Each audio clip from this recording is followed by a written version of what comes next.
those guards from the Deputy President's office. Thereafter, we will be able to engage with the members of the committee.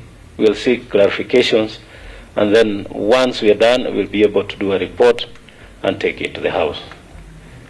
And without further ado, Honorable CS, I will give you the chance to explain to us in line with what I have spelled out. Thank you very much, Mr. Chairman, sir, and honorable members of the committee for inviting us. Before I start my presentation, Mr. Chairman, sir, I would like to put this on record that we received your letter of invitation virtually yesterday. I raised this matter with the Clerk of the National Assembly because in your very own standing orders, there is a general agreement that we are supposed to get a notice of about 7 days before we can come before you. But the Clerk of the National Assembly did explain to me that this is a matter of urgent national importance. It could very easily lead to a motion of suspending the business of the House to discuss, and therefore it had been decided by the leadership of Parliament that we come before you and provide information so that the National Assembly can be informed to avert any further anxiety and discussion on the matter. And based on the advice of the clerk, we worked throughout with my colleagues in the sector to come before you despite the short notice to respond to the issues that you have raised. So I will present a very short document, and because of the notice, that's why we didn't send the report in advance as we usually do, because ordinarily when we are going to make a presentation, we send an answer before you. And I'm going to request my colleagues from the ministry to circulate to honorable members of Parliament the short paper that I have to present to you, so that as I make reference, you can follow the points I would like to make in the course of this short presentation. I hope we have enough copies because, as I said, we did it on a very short notice. Very well. Just give us a few seconds to have the copies of your document so that you can start.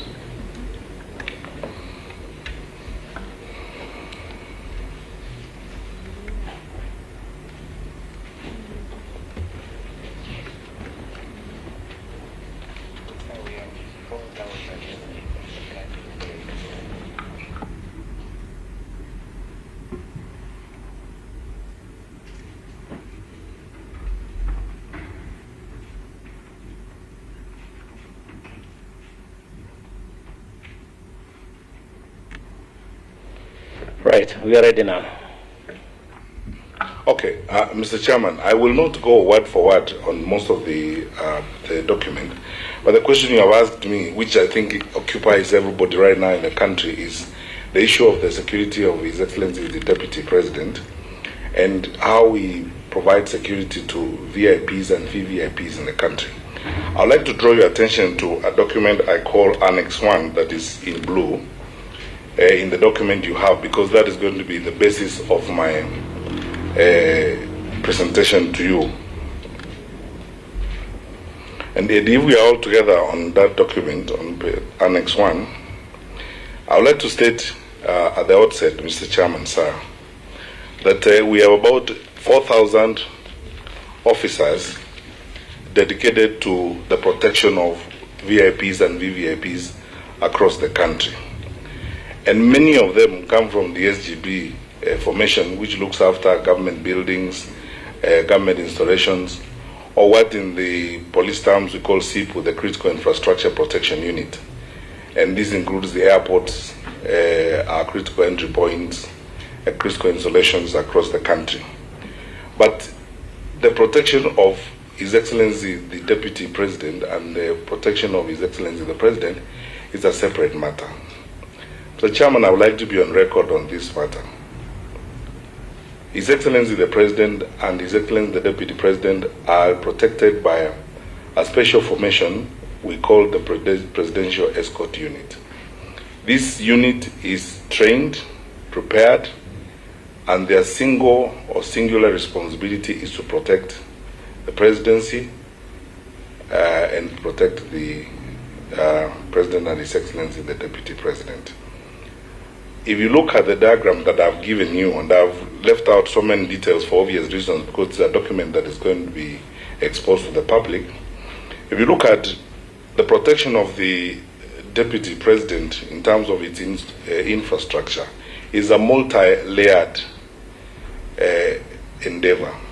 The layer that is critical to us is the inner layer, which is essentially the core security ecosystem for His Excellency the Deputy President. And this is occupied by the Presidential Escort Unit. Currently, His Excellency the Deputy President has got 74 officers, that layer, who provide 24/7 protection of His Excellency the Deputy President. And if I didn't remove the details on this, if I brought the actual architecture as it's drawn and presented by our security people, which I can't because this is an open meeting for obvious reasons, we normally say that the protection is given regardless of where, when, how, and so on. The Presidential Escort is dedicated to protecting the Deputy President when he's seated, standing, lying down, moving 24/7. And he has got 74 officers dedicated to this under the command of a Commissioner of Police. There's a Commissioner of Police dedicated to this, assisted by one Senior Superintendent of Police and 2 Chief Inspectors of Police.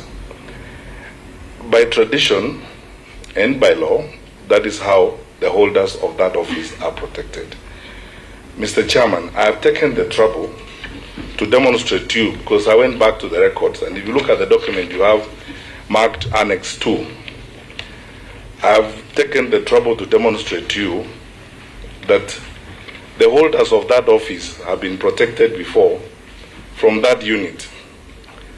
I have shown you the strength of personnel that protected that office before, and I've shown you the highest rank of command that managed that protection before. You will notice at the end of that document that the current holder of that office has got the highest number of personnel to be ever assigned in that office, and also the highest ranking police officer to command that protection of the current holder of the office, because Honorable Jaramogi Oginga Odinga had 30 officers. Honorable Joseph Murumbi had 22. Honorable Daniel Arap Moi had 34. Honorable President Mwai Kibaki had 26. The Honorable Josephat Karanja, 22. Honorable the late Professor George Saitoti, 30. Honorable Musalia Mudavadi, 22. And Honorable Michael Kijana Wamalwa, 22. Honorable Mudi Awori, 22. Honorable Raila Odinga, although he did not occupy that office when he was Prime Minister, had 57. And Honorable Kalonzo Musyoka, 26. The current holder of that office, the Honorable His Excellency Dr. William Ruto, has got 74. And you notice that throughout the period, the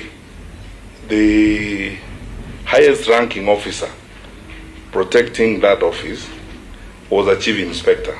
But in the current case, we have a commissioner of police, we have a senior superintendent of police, and 2 chief inspectors commanding this unit. This is the unit that provides the core protection or the core management of the security of His Excellency the Deputy President.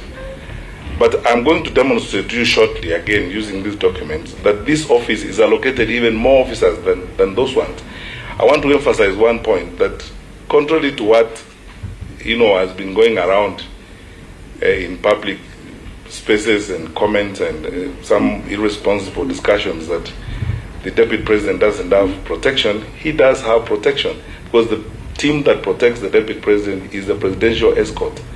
not the outer ring. But before I come to the numbers, let's go to the same document, Annex 1, and look at the second layer of protection for His Excellency the Deputy President. If you look at that, in the current case, we have layer 2. This layer 2 is the outer security layer, which brings together officers from the SGB, officers from the prison service, officers from the critical infrastructure protection unit, and this has got 121 personnel dedicated to His Excellency the Deputy President. And these people operate on 24-hour support. I am only talking about personnel. I'm not even listing the assets that we have allocated for the Office of the Deputy President. So if you go to layer 2, you have 121 officers looking after the Deputy President. Bear in mind, Mr. Chairman, I need to emphasize this again. Please, honorable members, take note. In layer 1, we have the presidential escort team that is led by Mr. Yampoi. In addition to the 74 officers there, we have a dedicated team of GSU officers, 5 in number, highly trained. I would not want to go into any details about this for obvious reasons. We have 5 GSU officers because His Excellency the Deputy President is driven by GSU officers. That is why it is actually frustrating to hear people saying GSU was withdrawn from His Excellency the Deputy President. In addition to that, the Deputy President has got 6 DCI officers. So in that inner layer, you have 74 presidential escort, you have 5 from GSU, and you have 6 from DCI, a total of 85 officers. That is the inner layer, layer 1. Layer 2, you have 121 that I've mentioned from the various formations. And these formations, these are, people who patrol compounds and so on and so forth. I will shortly demonstrate to you that we have additional security staff looking after the Deputy President. Then there's the third layer. The third layer is auxiliary security layer. We have auxiliary security because the holder of that office, by him, is endowed to also have active business life or active economic life or active other life, may be in various places or may work in various places and add as other activities and other interests in other places. So, for example, in that outer layer, we have about, I'm saying about because I'm going to explain to you shortly what that means.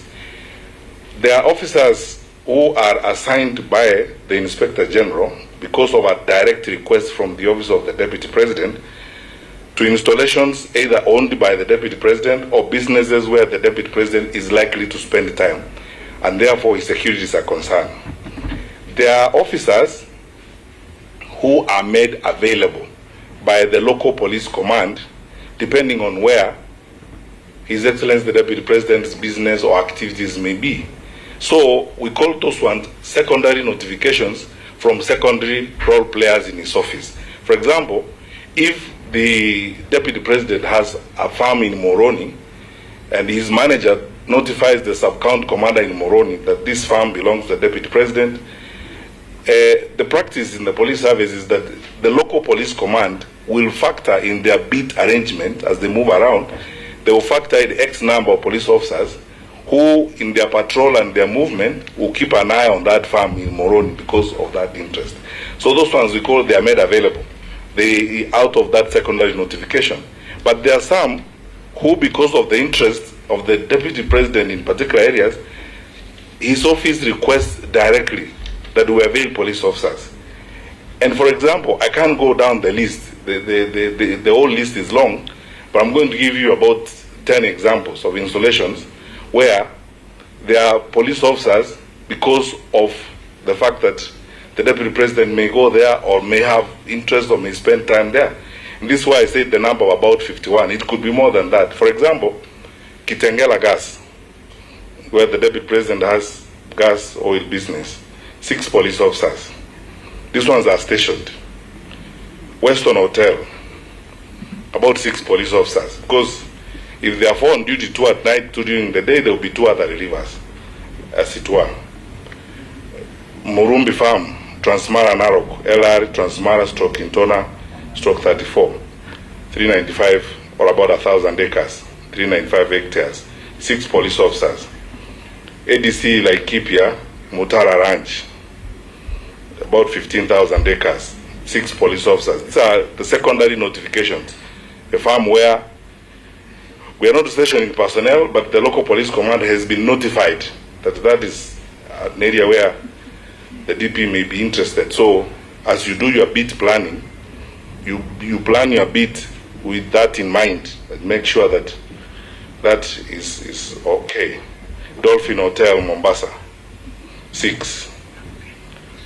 Mata Farm, Taita Taveta, about 2,500 acres, LR 10287/10/11, 6 police officers. There is a private residence in Elgon View, we have 4. There's a poultry farm in Eldoret, we have 4. There is a private residence again here in Eldoret where we have 3 prison warders and 1 AP. There is also an installation, for example, called Kwai Island Development Limited. I think this is Wilson Airport where there are 2 hangars and 5 helicopters. The local police command is notified by secondary notification to avail about 5 police officers to look after that. So we have roughly, in that deployment, that general assignment, you are talking about those who are stationed, like the ones in Weston or in Kitengela Gas, present there, and those who, through secondary notification, the local police command would factor their own bid planning to make sure that if that's a farm that is owned by the DP, his animals are there, his property is there, you keep an eye on that. But still, it's a resource for us in the security sector. So cumulatively, when you look at that, Mr. Chairman, sir, and you go back to Annex 2, in conclusion, then you will see that cumulatively, the personnel, in terms of personnel, the strength of personnel allocated to this office is 257. As I've tabulated, I've told you 74 from presidential escort, 5 DCI, 5 GSU, 6 DCI, total 85. Then you add the 121, as I said, plus about, this figure may not, the 51 may not actually be totally accurate, because given the amount of time that we had, we didn't get all the notifications where they have been given. There could be slightly more than that. But then we're roughly working with that estimate. That is the strength of personnel. I have not listed the assets for obvious reasons, Mr. Chairman, sir. This is an open meeting. And I think it will be prejudicial to security to go to details beyond this. The point I'm making is this, Mr. Chairman, sir. We have provided sufficient security to the holder of the office of Deputy President in our country.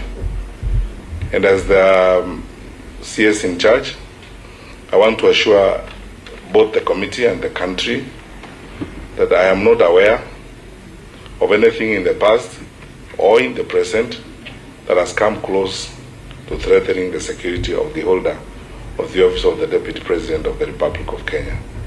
We are very highly trained personnel in the security sector. We take this as a very fundamental duty and a fundamental responsibility, because it's not just a matter of national security, it's also a matter of our national pride. It is also a matter of the image of the country. Because if the security of number 2 in command is an issue of concern, then it means we are actually a bunch of jokers and there's nothing we are doing. We have done the best we can in all circumstances to ensure that we provide sufficient security to the holder of the office of the Deputy President. As for the rearrangement, Mr. Chairman, sir, I would like to say will not talk about withdrawal. There was no withdrawal. It's a rearrangement of the second layer of security by the Inspector General of Police. The Inspector General exercises discretion, but in matters of that kind, he also consults within the structures of the security sector, the National Security Advisory Committee, NSAC, the National Security Council. That decision, Mr. Chairman, and I want to be very sincere to you here, was not whimsical. You know, it's not something that the Inspector General woke up in the morning and said, I am going to reorganize this security in this particular manner. So many considerations were made. We looked at a number of things, some of which I would beg your indulgence that I don't have to discuss here, because this is an open meeting and some of those things may be prejudicial to the security of our country. And besides, I don't have the clearance of the Council to discuss its deliberations on that kind of matter. What has happened, however, has all been legal, procedural, has been done effectively, and as I've demonstrated to you, Mr. Chairman, honorable members, we've acted very openly and very considerately. If there is any issue that we need to respond to in this matter, as long as it's not one that is going to be prejudicial to operational detail, we can respond to it. But I want to urge you, before I end my submission to the committee, that please, Mr. Chairman, sir, honorable members, speak for us, because when we are insulted at funerals and churches and all those places, we have no way of defending ourselves. And those who are doing that don't ask us the facts. I have demonstrated to you, for example, that the protection unit that protects His Excellency the Deputy President from the presidential escort of 74 people is intact. No one touched it. And for the first time since independence, and I have demonstrated to you since Jaramogi Oginga Odinga, I've demonstrated to you this is the time it has the highest level of qualification in terms of command. We are serious enough. So it's not right to insinuate that there is failure on our part or there are gaps in what we are doing. There are no gaps at all. Everything that is being done here is being done procedurally, and everything that is being done here is being done clearly according to the law. Thank you, Mr. Chairman, and I very respectfully submit. Very well, thank you, Honorable CS, for that submission. I'm sure members are now well informed and they'll be able to engage. So members, I will give chance to those who wish to clarify further. But even as I do that, I am interested to know, because I've looked at this table which is of interest, that is Annex 2, and all the way from when Honorable Jaramogi Oginga Odinga started as the Vice President, I want to believe that, all the way the numbers have not exceeded 60. That is the combined security, both presidential escort and any other. Now this one, you are telling us the presidential escort is 74, and there's another 121 APs, another 5 GSU drivers, 6 DCI, and 51 from various properties, totaling to 257. And that's very, very important. So what informs this number of 257 that you have now provided? Is it the case that when His Excellency the Deputy President, or for example the chair of this esteemed committee, requests for security, now that I am in this committee, I can get any number that I want? And how does that sit in the light of the security challenges in the country? Because as much as you are aware, I'm coming from Kirinyaga and there were security issues there. How does that sit with the challenges that you have? Does it then also pose a challenge for your provision of security? Secondly, what caused the rearrangement? I don't know whether you'll say that is a security issue, but what caused that rearrangement to happen for the security of the Deputy President? And then I will also leave it to members. You just pick all of them and you will answer. We'll start with Honorable Chekut, then we'll go to Honorable Albere, and then Honorable Masara, in that order. Then we will take round 2. Chairman, permit me to ask the following question to our respected Cabinet Secretary, Dr. Fred Matiang'i. Fred, you are a great man. We are discussing a national discourse, a sensitive issue. Where I come from, this issue has raised a lot of tensions. And therefore, let me ask 2 questions. Deputy President William Ruto, security has been downgraded suddenly. Was this move justified? And if so, why now? In the countdown to general election, all presidential aspirants have been, it has been a tradition, our Cabinet Secretary, that their security are reinforced. And me personally, I believe in unity in diversity. I'm a man who took my heart. The great gospel singer, an Israeli, once said, truth is constant. According to Article 131 of our Constitution, A, His Excellency Uhuru Kenyatta is the President, Head of State and Government. According to Article 131B, he is the Chairman of Security Council. According to Article 131C, he is the Commander-in-Chief of Kenya Defense Forces, 5-star General. And according to Article 131E, he is the symbol of national unity, Cabinet Secretary. Whereas, according to Article 130, William Ruto is the Deputy President of the Republic of Kenya, as well as his principal assistant. Their relationship with the President are like conjoined twins. Their relationship are symbiotic. You can't separate the two. You are suitable enough, you are competent enough, you are a scholar to interpret the Constitution.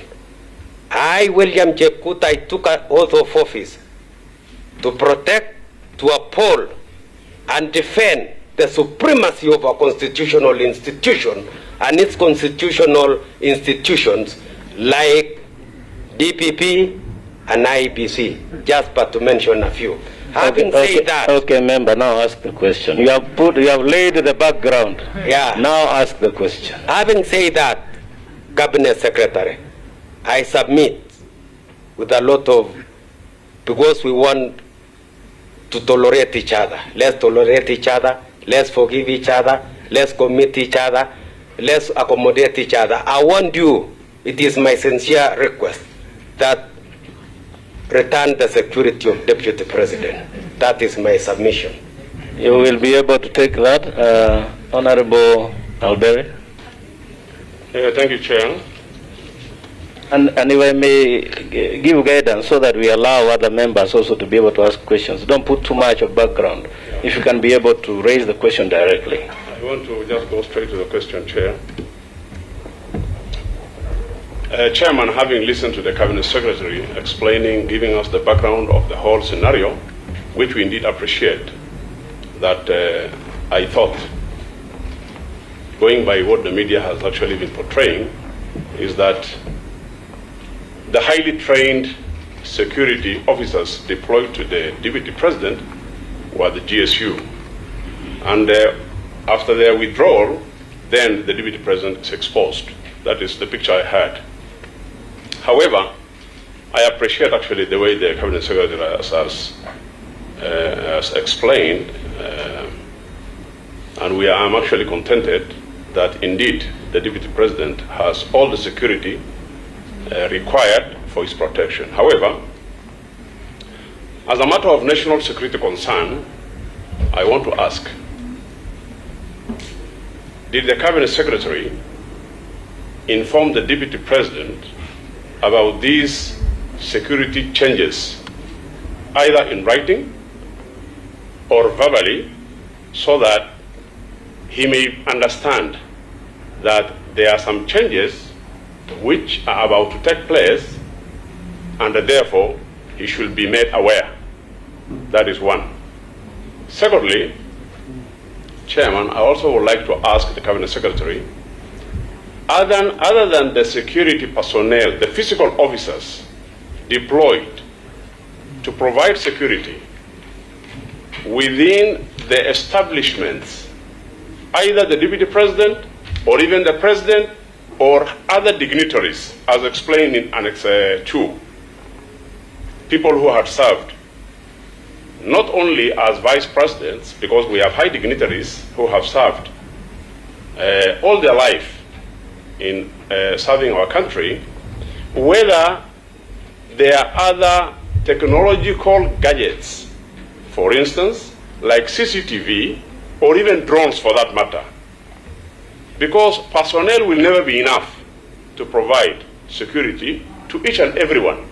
But at least a gadget like a drone, if properly used, can be able to give us information, and it can be able to provide all the security that is needed. Was that provided? Thank you. Right, Honorable Masara. Thank you, Chair. Thank you, Chair. I appreciate the response given by the CS Interior, and we have the annexes which can explain much, but I want him to explain to the nation what Article 245 talks about the independence of Inspector General in commanding the police service in Kenya, so that everybody can understand. Two, the issue of protecting the Deputy President. Have we reached a stage where the Deputy President of the Republic of Kenya can be protected by G4S? I hope I'll get that answer. The third one is, can we get information on the property which were owned by previous vice presidents, so that we can compare vis-a-vis the number of officers given to the current DP Chair? And finally, why is it that the CS is applying law selectively? We have been stopped from meeting people in our homes as elected representatives of the people, but the official residence of the Deputy President is hosting thousands and thousands of people every day, and they are being protected by the same Kenya police. Yet, even where he comes from, a deputy governor of Kisii was stopped from holding a meeting in his home. But the second house in the land holds meeting despite COVID protocols being breached. Can we get information if we are in this country or one country or two countries? Thank you, Chair. Yeah, that last bit, the CS, you have discretion to answer or not, because we want to deal specifically with security issues. CS, respond to those four, and then we'll pick another round. Thank you very much, Mr. Chairman, honorable members. A total of about 8 questions. I will be very specific, very precise in responding to them. What determines the numbers? We go by requests and what you may describe broadly as expanse. You know, Mr. Chairman, if you become the Deputy President of the country and you are also coming from the business background, or you have capacities, not all of us, there are Kenyans who have 2-3 homes, there are Kenyans who have 1 home, and we are different people. We are not going to stop, insist on, we don't have a president in this country where there's a limit to how many installations we can look after and so on. Plus, you see, my colleagues and I in the security sector live in this fear all the time that should anything happen to a senior leader in government, like the Deputy President, to not only embarrass the country and subject all of us to ridicule, it will be difficult to explain to the people of Kenya. So it depends on the expanse and what you have and what you don't have. And I think I could tie this to what Honorable Masara asked about whether I can provide the properties of the various other predecessors, I mean, to the holder of the current office. What I've given you is everything they had. If they didn't have a kiosk, they didn't have. We just gave them, they were given 22 police officers, that's all, to guide them around as they moved around. If they didn't have a school, they didn't have a school. They, if they didn't have a place where they would go, if they didn't have a home in Isiolo, for example, so that home also in Isiolo can be looked after, they didn't have it. So what I've given you, or what we drew from the police records, is all that was allocated. I mean, what Jaramogi was allocated is what he was allocated. What Musalia Mudavadi was allocated was what was allocated. That is his Nairobi home and his home in Vihiga. So if he didn't have a home in Isiolo, another one in Nakuru, another one somewhere else, it expands. It depends on the capacities and what you're able to have from time to time. The police will go that particular way. That is how they are guided in that particular respect. So the numbers are not necessarily determined by us. In fact, I dare say that if we would be absolutely honest and tell you that if we matched all the requests that are being made from certain offices in cases like this, we can't afford it. It becomes very difficult. But it also depends on the expanse. Who is where, what, who has what, where, who goes where, and so on. If today a Yamazimbo teacher become the deputy president and my home is only one or two, that's what will be protected, and that's what happens to all leaders and so on. So how does this sit with the ratio? Well, we've been working very hard, Mr. Chairman, and as our security committee, that we are barely moved to a ratio of 1 to 600 in terms of police to population. We are racing against the UN ratio of 1 to 450. But look, there is a point to which you also, as leaders, need to understand the tradition and the way in which we have operated in the security sector in our country. I've seen people asking me questions, for example, saying, why do you provide security to this private facility? Or why do you provide security to look after somebody's chicken business and so on? And asking the converse is this: what if there was a notification by a local manager to a county police commander or a sub-county police commander that this property belongs to so and so, it needs to be looked after, and then they didn't look after that and something happened? We would be facing the same problems we are facing now. We would be accused, we don't care protecting other people's property, it's being destroyed while we are watching, and so on and so forth. We're in a catch-22 situation. You're damned if you do, you're damned if you don't. But the situation is what it is. It's not a decision that is made willy-nilly by the Inspector General of Police and the people in the security sector. Some of it is driven by demand, some of it is driven, as said, by secondary notifications from personnel and people who are associated with these offices. It is not a burden to us. Let me say that. It has not become a burden to us yet. We are able to provide security, and we are able to continue supporting the office of the Deputy President. The question that was asked by Honorable Chebukut about downgrading the security of the Deputy President, we haven't downgraded the security of the Deputy President. In fact, this is a propagandist approach to this, and almost a lovable thing to imagine. With this level of personnel, and I've not talked about the assets that we have deployed. If you knew the assets that we have deployed in providing, you cannot talk about downgrading the security of the Deputy President. The rearrangement is an action that was done by the Inspector General. As I said, I won't explain the details of it in an open meeting like this. But it's not whimsical. It's considered, in order. The Inspector General takes decisions after so many considerations, as it were. And as I said, he would consult, colleagues in the security sector. He would go to NSAC and other organs. He doesn't just decide off, on top of his mind like that. Did the CS inform the DP? This is routine. Honestly speaking, if we were not in the political context in which we are as a country, there are times when some of us wake up in the morning and wonder, what is wrong with us as a country? The things that we spend time talking about, and so this is really routine.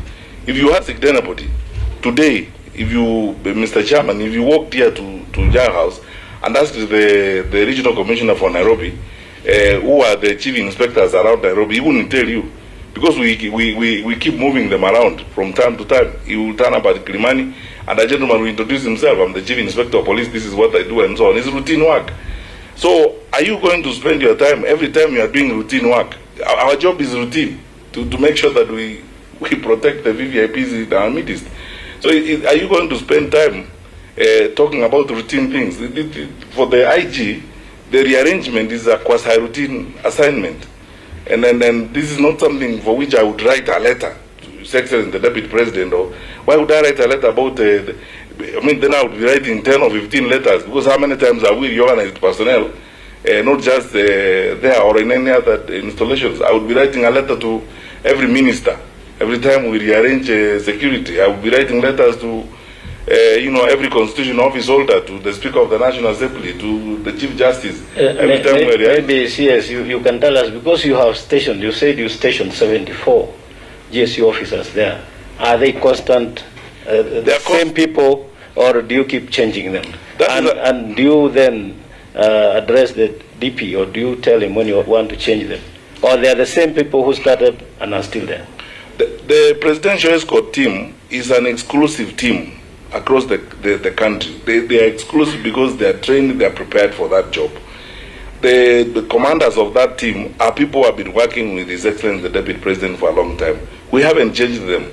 That is the cause, as I showed you in Annex 1 of my document, that is the core team that provides security to His Excellency the Deputy President. Probably, actually, if you were changing those ones, you would have reason probably to tell the Deputy President. But these others are doing almost routine work. So why would you write a letter every day or inform him every day? The presidential escort team is intact. Its commanders are intact. They are the same people who have been working with him. They are there. He has not expressed any concern about any one of them. And they have been working with him all along. He has not raised any issue. And if he did, he would probably raise it with the Inspector General who's here, and the Inspector General has not informed me of any of that kind. But these others, like Layer 2, Layer 3, and so on, you can't be communicating on work that is supposed to be done by office holders like the Inspector General. They're basically doing their work. That's why some of us are actually wondering why the hullabaloo when we are doing the rearrangement that we are doing, or the Inspector General is doing the rearrangement that is doing. Have we deployed other technology to support the office of the Deputy President? Mr. Chairman, I ask the indulgence of the committee. My colleagues here, the heads of the agencies, will not allow me to discuss operational issues and the difficult issue. All I can say here is that we have sufficient assets, and actually, because of the budget that you have given us consistently, our acquisitions have kept going up year in, year out. And we have acquired sufficient assets to protect our leaders. There is none of them who is in any particular danger. And of course, the Deputy President of the country is not in any danger at all. We have sufficient assets, we have sufficient personnel, we are fine, and we are protecting him without a problem. I would not like to go to operational issues and address those kinds of. The independence of the Office of the Inspector General, that is why sometimes we ask the question, do we actually respect this independence? When the Inspector General takes discretion because of information he has, makes presentations and raises issues and talks with us and so on and so forth, and then every so often we come back to excoriate him, Mr. Chairman, as our leader in security, you know this, and all of you members of Parliament who belong to this committee, you know the number of decisions that the IG makes on a 24-hour cycle is incredible. We can't second guess them. They make these decisions independently, but of course they consult with the other organs of the security environment. And we all agree with them on this particular decision he made to make the rearrangement. We are all aligned, we are all agreed. I wish those who are actually raising concerns about this, especially because they have access to facts and they can get this information, they look for the information and facts about it. Allow me, Mr. Chairman, sir, to not comment anything about that issue of G4S. I don't want to trivialize the matters of this country and the security of our country in that kind of manner. I don't want to be that petty. I mean, we are a serious country. We are respected around the world. We are a serious government elected by the people of Kenya, given serious responsibilities. I would not like to comment and to be so flippant as to comment on things like those about G4S and so on. On the issue of, lastly, applying the law selectively, you gave me discretion to skip the answer, but suffice it to say, we are not applying the law selectively. Sometimes it boils down to people also taking moral responsibilities as national leaders. Because it gets to that point. The lives of the people we lead is also a matter of your moral responsibility as a leader. Thank you, sir. We will pick the second round. I'll pick Honorable Nimrod, Honorable Kingangi, and Honorable Ambogu. Chair, before you go, a very important question of mine has not been sufficiently answered. Which is it? Article 245. In regard to what? The independent of the Inspector of General in managing the way it has been answered is not coming out clearly. He has done. I thought he did. I was listening so carefully. He answered and he said that's an independent office. So in short, unless Honorable CS, you want to put in 2 words so that we also make progress. The other members also want to ask some questions. Yes, Chair. But let him go. Let him have a go at it again. You know, Mr. Chairman, it's a raging debate that has been existing in this country for a very long time. When people talk about independent offices, you're independent from what? Because you see, government is organic in its nature. You know, the Inspector General exercises independence of command. In other words, in terms of deployment and making decisions on what he needs to do and how he executes his duties and so on. But that does not mean that the Inspector General does not work in an ecosystem of constant consultation. We have succeeded so far, and you should know as a security committee in Parliament, our war against terrorism in this country has been much more successful because of our multi-agents approach. We sit together, all of us, share intelligence and work together. That does not undermine the independence of the Office of the Inspector General. It doesn't undermine the independence of the Office of the CDF. In other words, in exercising his powers as the Inspector General of our country, Mr. Mutiambai has taken a decision, run it by all of us, which we are happy with and we are all aligned, and the reasons for which he took the decision are sound and clear, and we accept them, and we support what he has done, especially because we know it has not introduced any gaps or has exposed anyone to danger. So no one has infringed on the powers of the Office of the Inspector General. The Inspector General has not abused his powers. We have continued to work very well. I am satisfied with what he has done, and I have not forced him to make that decision. No one has forced him to make the decision, but he has been responsible enough to consult with us and share the information he has with us, and we agree with him. Thank you, sir. Honorable Nimrod. Thank you, Chair. First, allow me to start by conveying my confidence with the heads of our security services, that is the DCI, the 2 DIGs and the IG, on their training, on their capacity to do strategy and also command of our security organs. Mr. Chair, I have very straight and specific questions. My first question goes to, on Annex 1, Mr. CS, you said you never touched nothing on Cordon 1, or the inner circle has been touched. But the second circle, that is the second cordon, was touched. There is some interest in 3 residents of the Deputy President.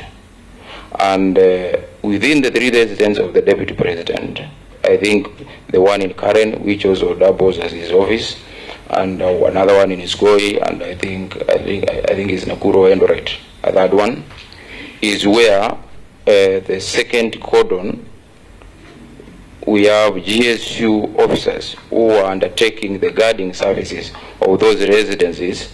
The GSU officers were interchanged with Administration Police Service officers. There is also, apart from the interchanging, there is also the aspect that there were reduction in numbers. It was not 1-for-1, as in you remove 30 GSU officers and bring 8 Administration Police officers. So I would want clarity on that. Did we remove GSU officers doing the second circle within these 3 homes of the Deputy President and interchanged them with the Administration Police Service officers?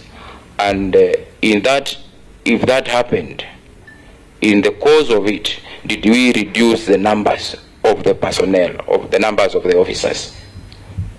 Number two, how is the command in terms of, we are talking of, especially because the first layer and the second layer, these are people who are always with the deputy president.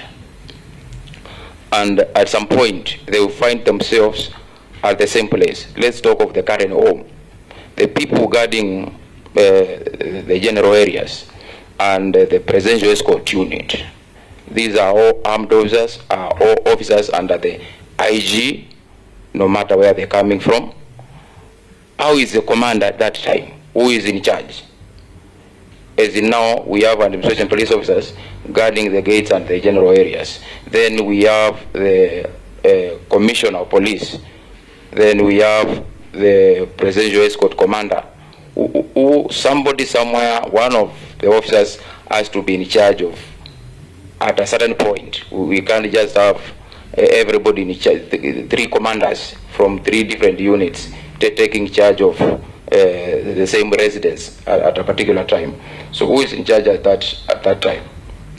Mr. Chair, we are last one, because there are many interests, please. Mr. Chair, it's better we take the whole day here and accommodate these questions. You can ask that question, Honorable, please. You can ask that question then in the second lot, because the others also want to ask one question each. Oh, thank you. Yeah, because the Chair, the person we are talking about is in respect to what Honorable Chibugut has quoted on the Constitution, the duties of the President and what the President does to this country. In the same Constitution, in case there is absence in the offices of the President, the person we are discussing with the Deputy President is the person who will take charge immediately. So, actually, this is like a spare President, and it's not an office that we can discuss anyhowly. Chair, let me go by your instructions. My last concern. Order, let him finish. Which is a concern, actually. In the answer, which need not to go. Order, I'll give you order. Just finish. Move to finish. Order. Yeah, Masara Tulizaboli. My third issue, let me leave one of the questions and go for a concern. I believe the action taken has, in a way, opened up our security agencies to unnecessary scrutiny. As in, there were no discussions before this action as to who is superior between the GSU and the APs. And now, the removal of the GSU and the bringing of the APs is the one which causing the aspect that there is some downgrading, that the security has been downgraded because the GSUs were superior to the APs. I think, Mr. Chair, that is something which should be addressed, and especially by the IG. It can't go out to the public there, because it means the other Kenyans who are being guarded by the APs out there, they are not as secure as they would be if they were being guarded by the GSU. So I think, and in the wisdom of his Deputy President, actually he welcomed these officers, and he spoke about his confidence in the work they are going to do. And it was very clear in the media and in the public domain that he was comfortable with the APs who had been brought to his residence. So I would want to see the same, and especially from the office of the AG, a firefighting kind of mission to downplay that reasoning of there is one service which is superior to another. Thank you. Yes, Chair. Yes, just 1 minute. Yeah, Chair, this is a House of Records. In our Constitution, there's nowhere written that we have a spare president. So I want on my to withdraw that statement, because it is nowhere. In our Constitution, there's no spare president. Indeed, Honorable Bai, did you refer to the Deputy President, His Excellency, as a spare president? I never did, Chair. Yeah, so if in case he did, then I order that we expunge that from the records. Honorable King'ang'i. Thank you very much, Honorable Masal. Thank you, Mr. Chair. Let me start by appreciating the security team. I have a lot of confidence in Kenya's security apparatus, their professionalism, and the organization. Having said that, alluded to, and other members have also asked, and it is a bigger question of the public right now. The reason why. Why did the change have to be done? Why now? And given the fact that the service standing orders and even the Act give the GSU the responsibility for State House and state lodges. Unless one is arguing that the state lodges are more superior to the official residence of the Deputy President, then even the question of downgrading can be argued that it was a downgrade. Because if a state lodge which is visited even rarely, sometimes not visited even once a year, is being guarded by GSU, then one could even argue that it is a downgrade. Secondly, the strength of a security force is not the strength of the person standing at the post. It is the strength of the chain of command, it is the strength of the depth, I would call it. For instance, the G company that guards the State House is backed up by a Recce company, which has got sufficient equipment,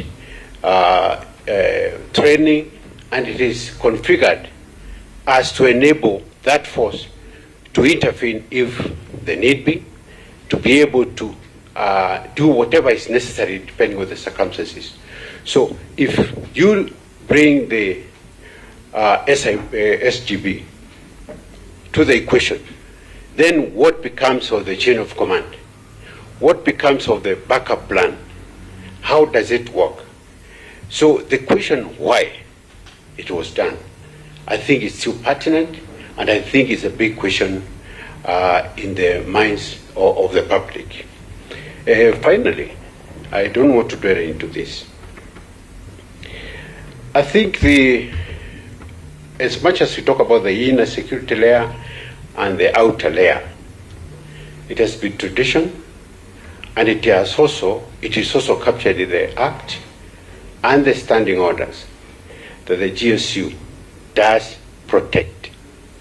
So I don't believe, and I would like to be explained to how the Inspector General has discretion in changing something which is provided for by the Act and the standing orders.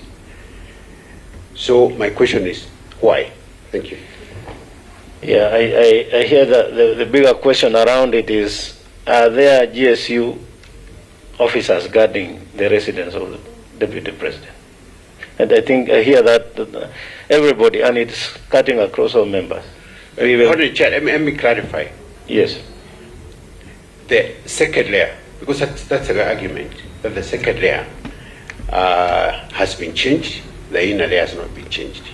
The second layer State House is still GSU G company, backed up by the Recce. And it would make sense.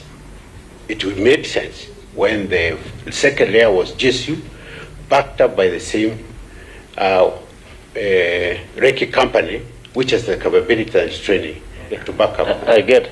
Now the police chiefs are here. They'll be able to take that up. The last one was Honorable Muji. But a point of order, Chair. I'll be asking my questions. What is out of order? And you are in the next round. Yes, I think as members of the Security Committee, we can also not just be throwing words. When you say State House should be guarded as same officers as the residence of the Deputy President, there should be reference to the law and the standing orders. And Honorable King'ang'i, the law talks about State House, state lodges, the President, and the Deputy President. not the residence of the deputy president. Yes, in fact, I had wanted that to come from the Honorable CS so that they can give us details. I had that question, but let him clarify on that. Honorable Ambu. Thank you very much, Chair. I will actually start my question from where Honorable Kaluma has just gone in. I wanted to ask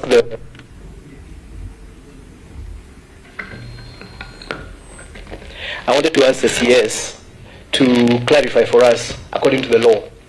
We have seen the act, we have seen it being shared very widely.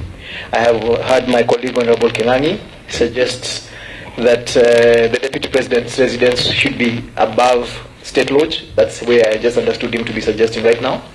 But the law is very clear. We have the President as a person, the Deputy President as a person, state houses and state lodges being guarded by GSU. What I now wanted to understand, what is the definition of the Deputy President's residence according to the law? Is it categorized into something that then becomes part of what is in the law to be guarded? That's my first question. My second question goes towards timing. We live in this country, all of us, and I'm sure even you are very alive to the fact of the politics.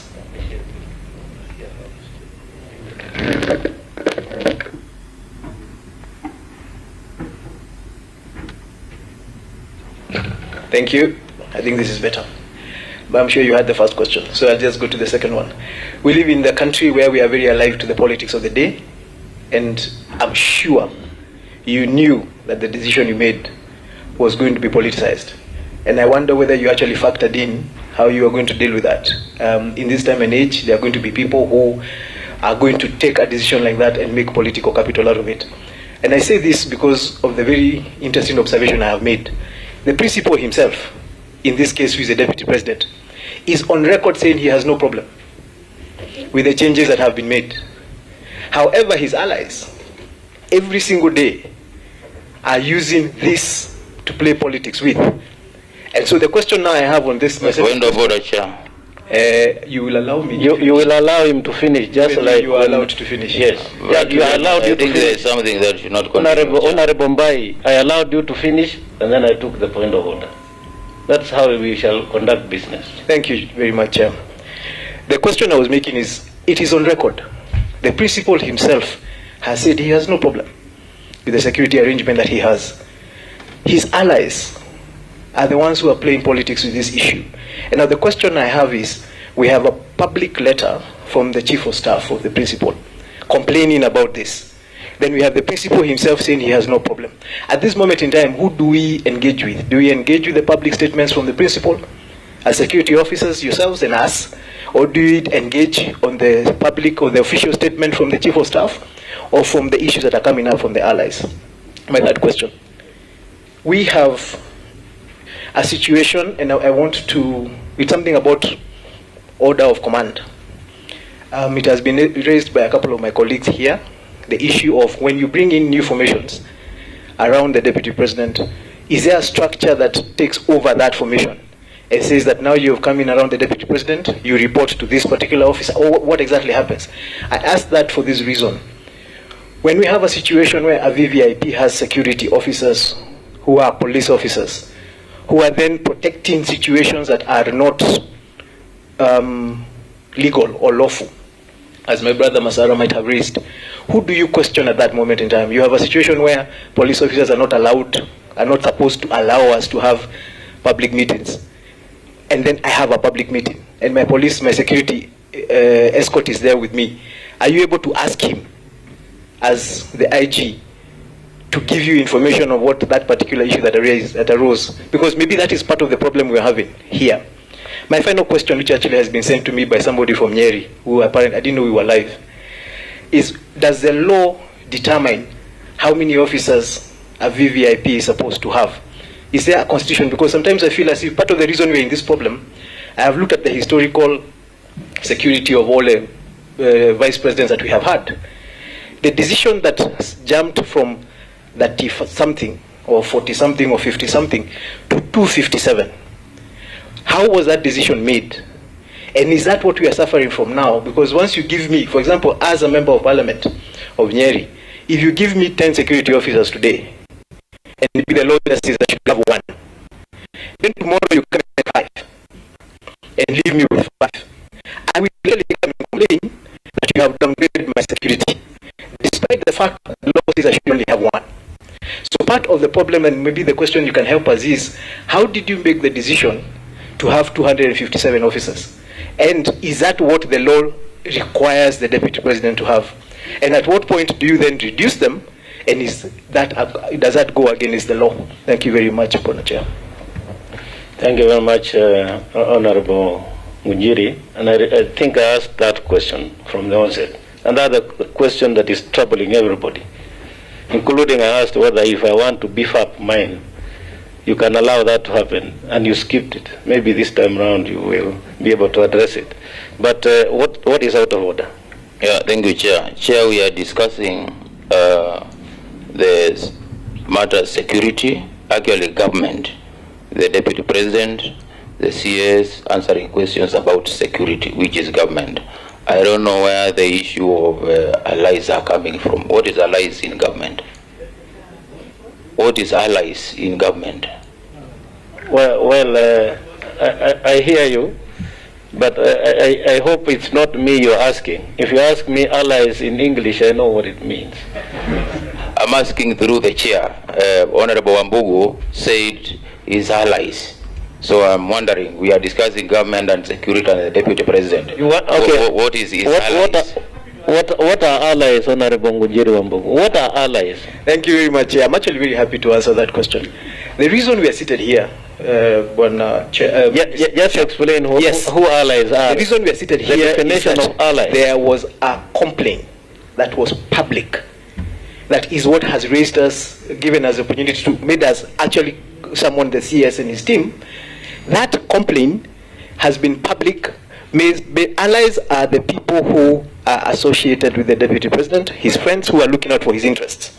And I don't think it's a bad thing. I think it's actually a good thing. Yes, I think, and he alluded to, and this is very important, Honorable CS, he alluded to a letter written to IG of Police by the Chief of Staff, and I think that needs to come out so that in case, and if indeed it happened, then we also want to be privy to the contents of that letter. Honorable CS, I think you can go. Thank you very much, Mr. Chairman, sir, and thanks, honorable members, for the questions that you have asked so far. Let me start in the order in which they were raised. The question that Honorable Mbai asks is about downgrading and whether or not we should comment about this. Let me be very frank as a public officer and the minister in charge of security in the country. Most of the debate that is going on about this, and anyone you hear talking about downgrading, definitely displays some measure of very frustrating ignorance. For example, the IG has got over 13 other units, some of them crack units that he could draw from in providing support to the Deputy President's security. When the Deputy President moves, for example, to some parts of the country, if the IG feels that he needs to bring in SOG or QRT or so on, you see people are raising questions. Many of the people who are debating these things, first of all, don't understand the entirety of the formations of the police service. They don't understand the strengths and the capacities that we have and the training and the capacities of all the other formations.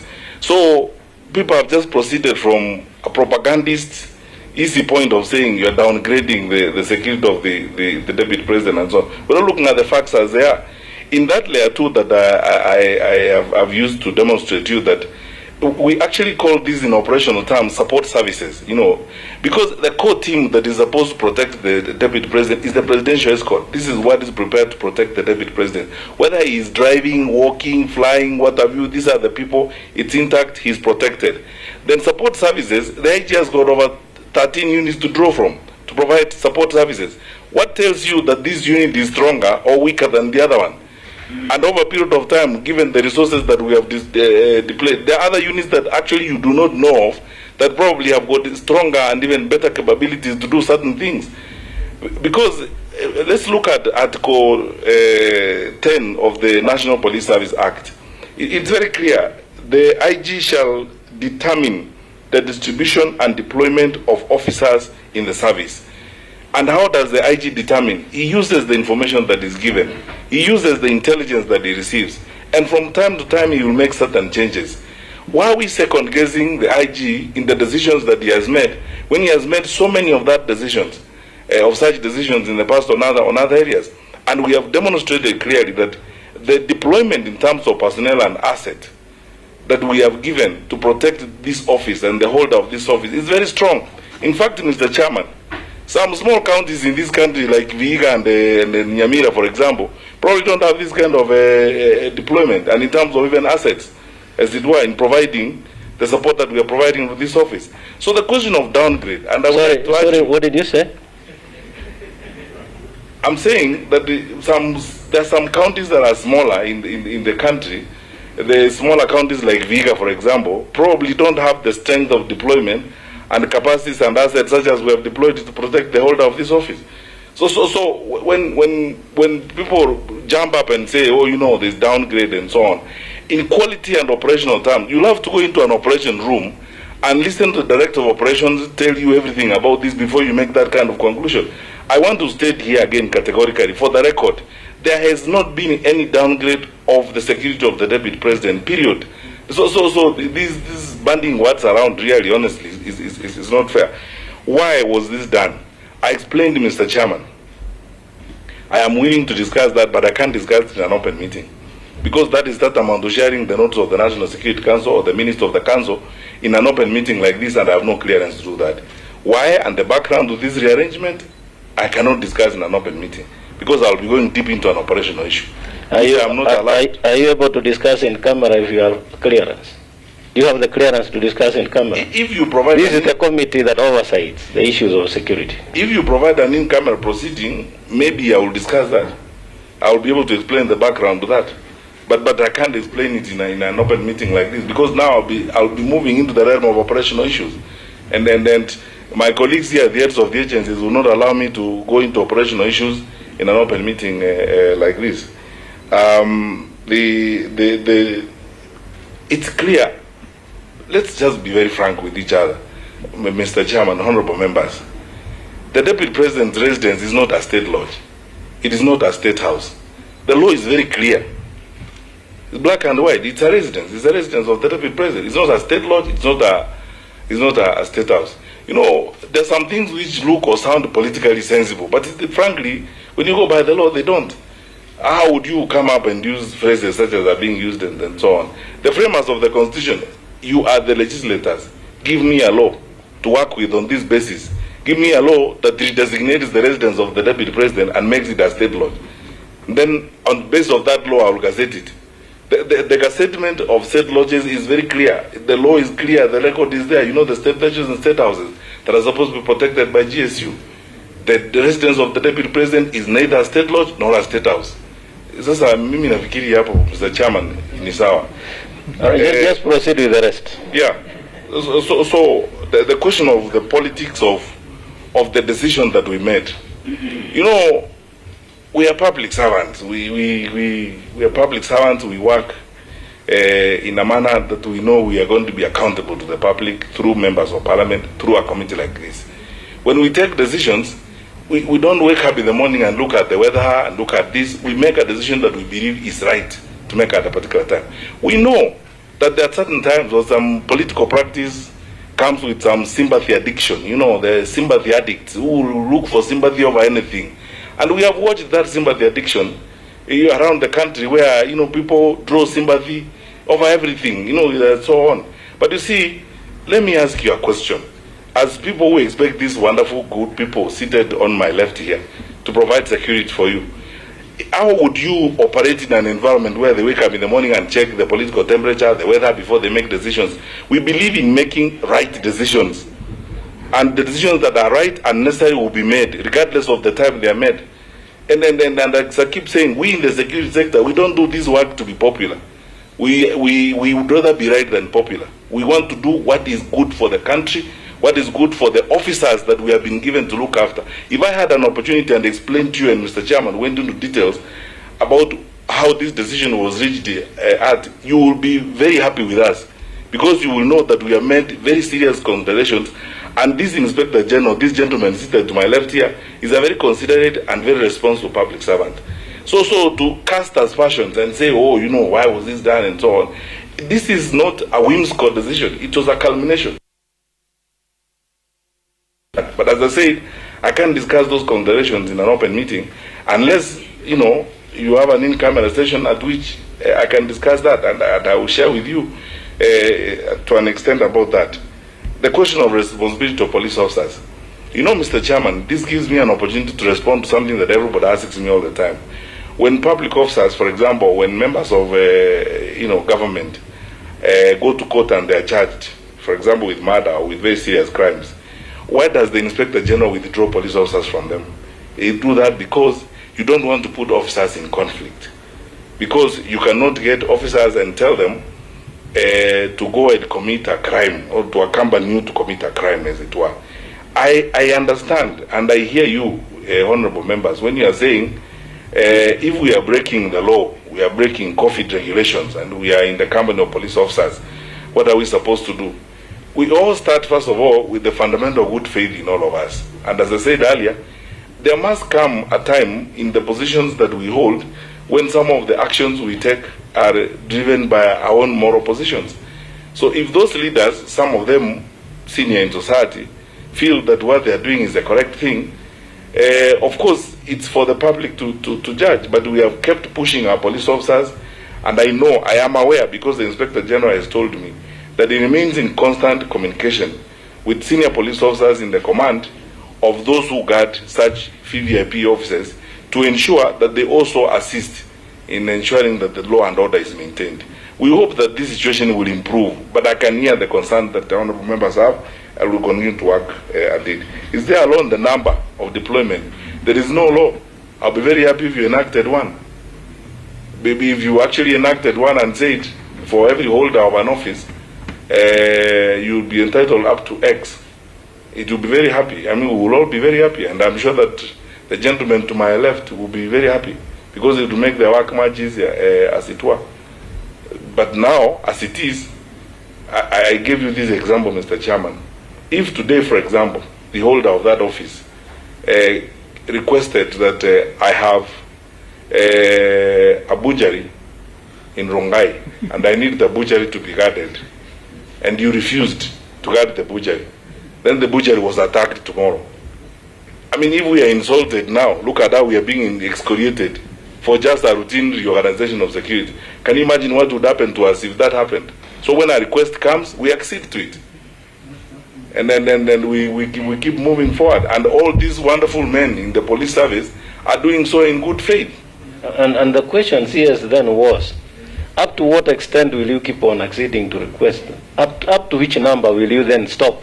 Because as much as you're answering the others, you will now open this line for us to be able to ask for extra police officers or security officers, for that matter.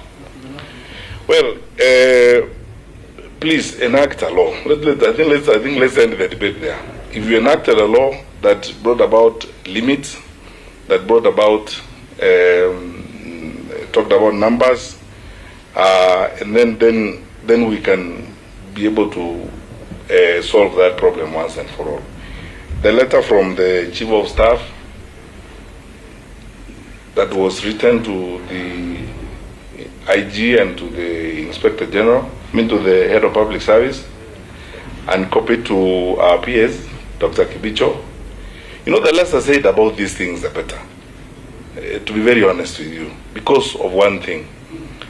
You can notice how, in some cases, Mr. Chairman, to be very frank with you, if we are not careful as a country, we are sinking to new laws. Where in this world, just tell me, Mr. Chairman, where in this world would a holder of an office of Chief of Staff in a senior office like that write a letter and put it in social media before it even reaches the Inspector General of Police? Where? And then so on. You know, this issue has been characterized by some very juvenile activism, petty propagandism, and so on. And then the facts are lost in that process. And we don't want, because we are respectful of the institutions that we work, we don't want to go that direction. And we are not going to respond to those kinds of antics we will do the work that we have been asked to do. That's why you have noticed that there hasn't been any correspondence from any one of us, including our Inspector General of Police. Because there are some institutions, if you subject them to disrepute, you erode the institutional respectability of your country, as it were. You end up vulgarizing the authority and legitimacy of those offices. Because the ideal situation is that if you are a chief of staff in an office like that and you have a challenge, you go to your charge. Your charge is the head of public service. You don't even write to him.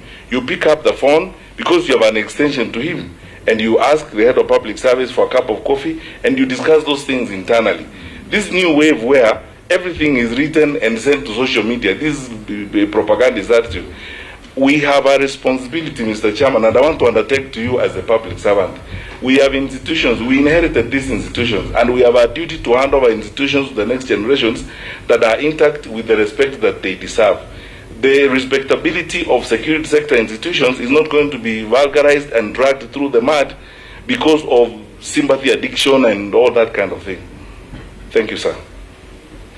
All right, okay. We will then take Honorable Mbai, you have already spoken. So we are going to the next people. There are people who have not asked questions. Honorable Rosa. Honorable Kaunya.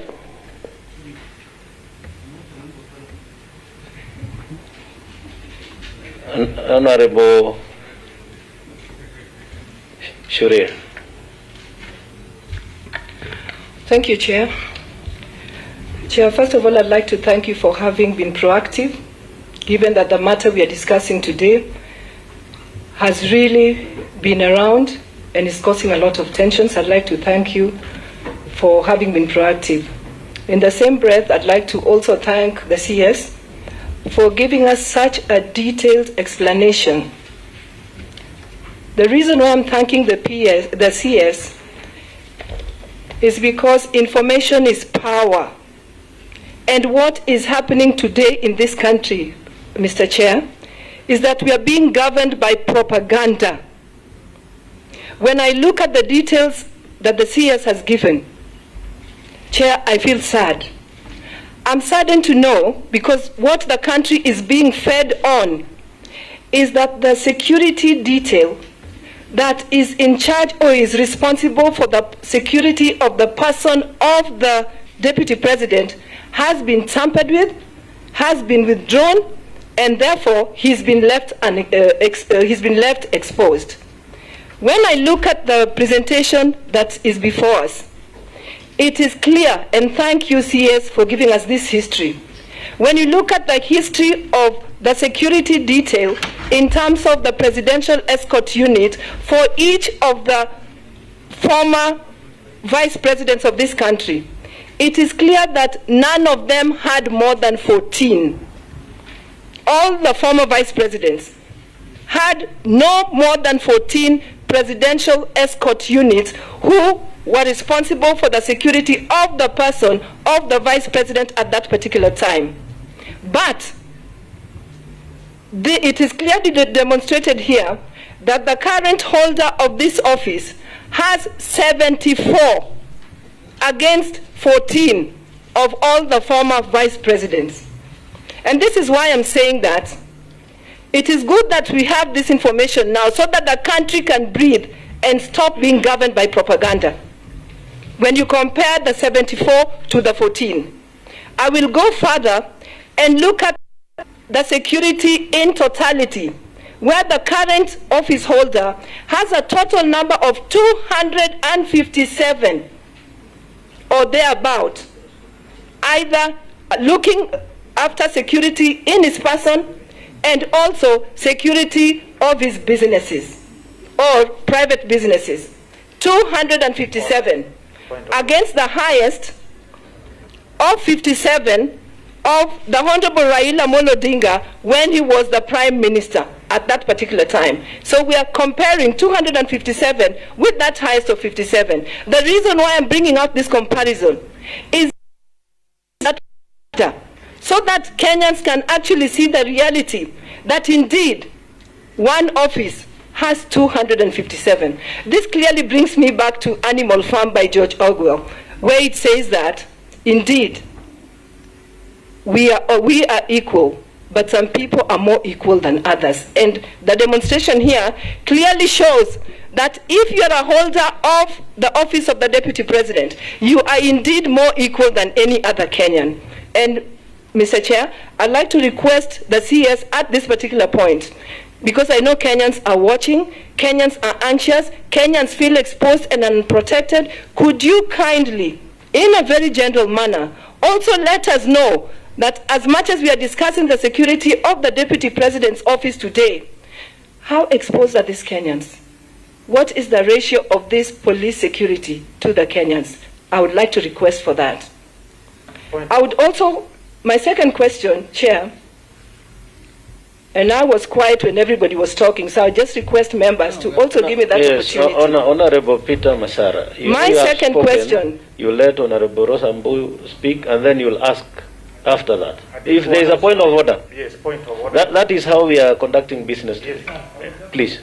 My second question is, I'd like to know from the CS and his office, is there a code of conduct that governs how you carry out your routine responsibility? For example, because everybody is asking, why now? Why now? And we've clearly seen that there was just a rearrangement. Rearrangement to me, coming from a background of being a teacher of English language, does not mean withdrawal. It does not mean downgrading. It is rearrangement. So I would request the CS to kindly let us know, is there a particular code of conduct which should govern your routine actions, so that if you are withdrawing, if you are replacing an AP called Otieno with one called Kipyegon or another one called Wafula, are you bound by a code of conduct which should govern you and make you talk to the officer or talk to the Deputy President's office first before you replace Otieno with Kipyegon, with Wafula, or if there's an Asian, with Yatin? I'd like to know if there's a special code of conduct, and if you actually didn't follow that code of conduct, then why? That should be the question, not why now. Because if it's routine, I imagine that you can carry out your routine activities. But I'd like to know, is there a code of conduct that governs your actions when you have to? Done? Chair, I hope you're going to give us... You have done 2 questions. We have done 2 questions, and I don't want to be selfish by doing another one. Yes. But I hope you'll give us an opportunity to speak as Kenyans, as leaders. Because, Chair, I think as leaders we must bear responsibility for this country. The people propagating and the people causing this propaganda and bringing the country into so much tension is nobody else but leaders. Right. But leaders on false information. I hear you. I hear you. So let's do it this way. We finish with the business here, then you know what you can do as a politician, but not in the committee. Chair. Honorable Kaunya. Point of order, Chair. Before what is out of order? Thank you very much, Chair. Just 1 minute. What is out of order? Chair, this is a house of record. My sister Honorable Mbuya just mentioned that we are governed by propaganda. The right word is that other people want to guide by propaganda. We are being guided by the Constitution. The current government is governing this country by Constitution. But those who want to take over using propaganda. No, let us stop that debate. Chair, but what I said is, seemingly, yes. What the current country you are is going a on teacher now, of English. it's like. Yes, I heard you. And Chair, a teacher of English cannot make silly mistakes like that. I heard you. So if there was a mistake, it will be corrected. Honorable Kaunya. Thank you very much. Honorable Kaunya. Thank you very much, Chairman, for giving me this opportunity. Chairman, I have 2 questions. Chairman, speaking with a background of having undertaken training for some of these officers that provide VVIP training and the critical infrastructure and vital installation protection. Chairman, last year, 2018, His Excellency the President, Uhuru Kenyatta, launched a police reform program that was meant to harmonize the command and control of officers in the field, and I believe was implemented. And my question is, Chairman, my question to our CS is if indeed these reforms took place, and in these reforms, Chairman, you'd recall that under the Constitution, the National Police Service is comprised of two units, the KPS and the APS. The distinctive roles were clearly specified in this arrangement of the reform, where the APS under DIG APS was to undertake that protection, critical infrastructure, the border, our borders under the border patrol units, and of course the protection of the VVIPs fell under that unit. And the Kenya Police Service were to undertake other roles as specified. And these roles, I believe, if that was implemented, and I think that's a question I want to ask the CS, then the question of all these rearrangements is actually, Chairman, misplaced, because the units that are supposed, and they have been trained very well on protection of very important people, VVIPs and VIPs, are the Gender Service Unit and the APS. And Chairman, you recall just a week, 2 weeks ago, Chairman, we were at Kanyonya, Chairman, you'll recall, where we have the Border Patrol Unit and the training. You witnessed the kind of training of the QRT, for example, the Quick Response Unit, is one of the most well-trained units that actually is supposed to be guarding the president. Now, based on that reorganization, CS, if you can clarify, even for the public, it would really help everybody to understand that aspect. The second question, I believe that our police officers are well professionally trained and they are doing a good job. Of course, they need to be funded in those areas of shortcoming. But, Chairman, there is something that needs to be clarified by the CS. Whether there is a gap in law in terms of the numbers we deploy, more particularly, Chairman, I want to give an example. In America, when Donald Trump was elected to be president, he resigned from all the companies he was guarding. I think there's something not very, very clear about what the CS brought out, that requests for guarding of even a butchery. I think this question has either gap, and I think the CS, if you can clarify, then, Chairman, I would propose as a committee, we come up with amendments to make sure some of those gaps are fixed. Thank you, Chair. Thank you, thank you. I thought you would start by saying you were previous commandant of which college? Chairman, I was commandant of the AP Training College at Embakasi, and some of these officers who have been deployed to guard is the Deputy President are some of the most well-trained internationally, not local training. They are trained internationally. Okay, thank you. So, and very, very have the confidence that they have what it takes to do the job. Thank you. Honorable Shule. Thank you, Chair. Mike, I have two questions for the CS. There was this famous gentleman by the name Kenei. Could you tell the committee, was this gentleman a GSU officer who worked at the DP's office? Was he a GSU officer or an administration police officer? Question number two. Tongi.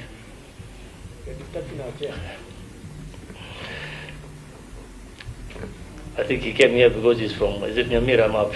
No. Let me clarify. He is wanting to ask question, and I'm telling him I received no notice. So if you gave me no notice, you're not going to allow. Those are in the standing orders 195. Yeah, I have only one notice from the Honorable Junet. Okay, proceed. Thank you, Chair. Question one was whether Kene was a GSU officer or an AP officer, and I think he worked at the DP's office.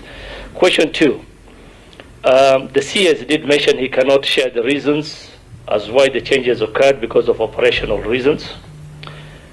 Just, is the Deputy President supposed to be made aware of the changes prior to that changes happening, and the reasons why the changes were made? If so, was he briefed prior to the changes being made? Thank you, Chair.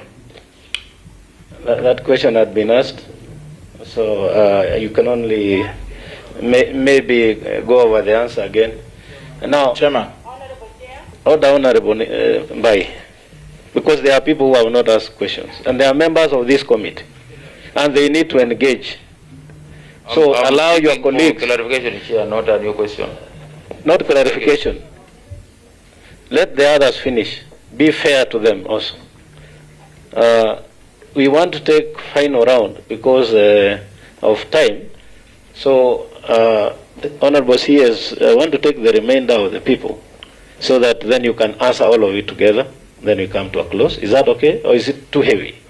All right, okay. For those who haven't spoken, yes, Honorable Tekla Tum, who is following us virtually, can you ask your question now? Ask your question now. Honorable Chair, I have 2 or 3 questions and comments. And make it brief because of time, eh? Yeah, I'm making it, yes. Thank you. One, what does the Constitution say about the security of the Deputy President? Number 2, was he informed when the officers are removed from his residence? Number 3, Honorable Chair, research, there was a research done, and it has shown that Kenya is number 4 of the people who are having stress levels. Honorable Chair, we are 1 year or less to the elections, and we have to take care of everything we are doing now, even in the security. I normally talk very well of our security apparatus, and I know the CS is very good in his job, but he has to tell the people who are doing the operations, the transfers and all have you to do things in the right way. Honorable Chair, as politicians, the Deputy President inclusive, have a following, and you cannot control the people in such scenarios. So, Honorable Chair, let's not take things easy. It is not as easy as that. As members of the security, we want the security of all Kenyans and the top leadership inclusive. That is my contribution, Honorable Chair. Thank you, Honorable Dr. Tekla Tum. I can confirm that we have heard all your questions and the CS has taken note. We will leave you and we'll keep you on so that you can get the answers when he starts replying. Honorable Junet, sorry, it's not Honorable Junet, sorry, for the remainder of the team, the committee, because the standing order say we shall first give the members of the committee, those who are interested, Honorable Kaluma, and then Honorable Vice Chair. Then in that order, after that we'll go to Honorable Junet. I thank you, Chair, and I thank you, CS. Chair, I traveled from Homa Bay to Nairobi by road last night. In fact, I arrived here, Chair, you remember. I communicated with you at 5 a.m. in the morning, believing that the Deputy President was exposed. Chair, I'm saying this because from the statement I have here, I disturbed my person traveling by road of a person whose security detail is bigger than the entire security detail guarding Homa Bay County. And I think I want to request that in as much as we play politics, we should not play politics with matter security. Chair, to put this matter in context, the Deputy President, in his usual manner, says he has no problem with the security reorganization around him. But the politicians around him are saying there is a downgrade and undue exposure. And this, based on that of his chair, is occasioning unnecessary anxiety in public mind. So Chair, my first question or request is that the people around the deputy, some are not just politicians, CS. And in as much as you are saying you should not be bothered by the letter which came from the Chief of Staff of the Deputy President, the public concern about this matter commenced from that letter. Yeah, I saw it on Twitter and I asked what was happening. In fact, I was asking why didn't the Deputy President's Chief of Staff, knowing the security channels and arrangements, speak with them in a manner that protects the integrity and the professionalism of our security apparatus. So that, Chair, I will be seeking your directions at the end, that in as much as the CS and his team say they are not politicians, they want to do their work and leave it at that, the matter of the conduct of that Chief of Staff in the office of the Deputy President, being an employee under our charge as Parliament, is a matter that must be dealt with. So that I'm confirming that after this, if it has not come from the committee on its own motion, I'll bring it before the committee so that he can come here and tell us the code of conduct under which he operates when he writes and posts things in the social media in the manner he's doing. But CS, this matter has been taken as a discourse outside there because the members of the public and the media, which is our main channel of communication, do not take time to understand the law beginning with the Constitution. In fact, CS, I'm shocked at the manner and the extent to which our very competent officers in the administration police service have been undermined. When you hear people comparing our APs to even G4S, I think we don't understand what the administration police service is and the Kenya police are. So I would have requested that because the media is here and Kenyans are watching, you have elaborated not only provisions of the standing order. I think for the sake of the public, you would have, made a few mentions of it now that the media is showing these proceedings. And more particularly, Chair, the units which have been created under both Kenya Police Service and Administration Police Service and what they are in charge of. Because you see, Chair, people have been saying the Deputy President is not being protected. Us in the committee know that the Presidential Escort Unit, which is a unit affiliated to the General Service Unit, is protecting the person of the Deputy President as they do that of the President. You are being told that a change in terms of the officers guarding the residents was a downgrade. What the CS needs to tell the public is when this Security of Government Buildings Protection Unit was established and its mandate, that people can understand that there is a unit specific to protection of those critical installations, the government buildings like the deputy's residence. Lastly, CS, if you look at the statement at page 2, you are clarifying who the GSU guards at paragraph 9. It's the President, the Deputy President, the State Houses and State Lodges. So that the forum of this committee, which is the link of the security apparatus with Parliament, Chair, should be utilized by the CS to tell Kenyans that if anybody who wants the residence of the deputy president to be included in this category, and what they should be proposing is the inclusion. But before the inclusion, really, you cannot obligate the IG to install GSU to guard a residence not mentioned as a residence is obligated to take care of. So I would request, Chair, that the CS makes a bit of these mentions for clarity, because we are live. Mention the various units.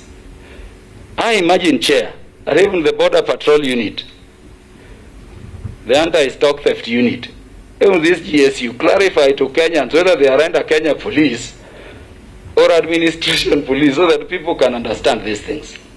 And to me, that would be good in terms of explaining. And what are these units and their formations and their roles?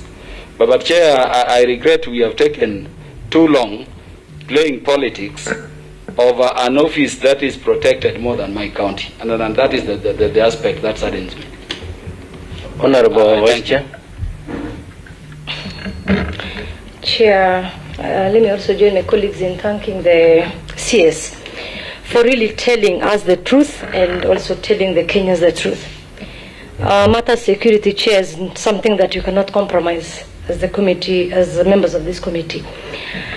And I'm surprised, and I know why. The reason why now. I saw yesterday the Deputy President say he doesn't want this matter to be discussed by the Committee of Parliament, and now I know the reason why.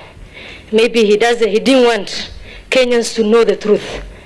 And thank you, CS. Now we know the truth. Just, Chair, I've done a small calculation on police population ratio to the citizens, and I found out it's 1 to 600.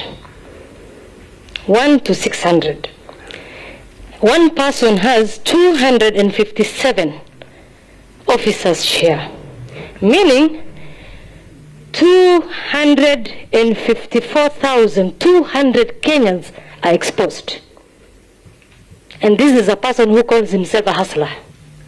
What happens to the hustlers who are in Korokocho, Chair?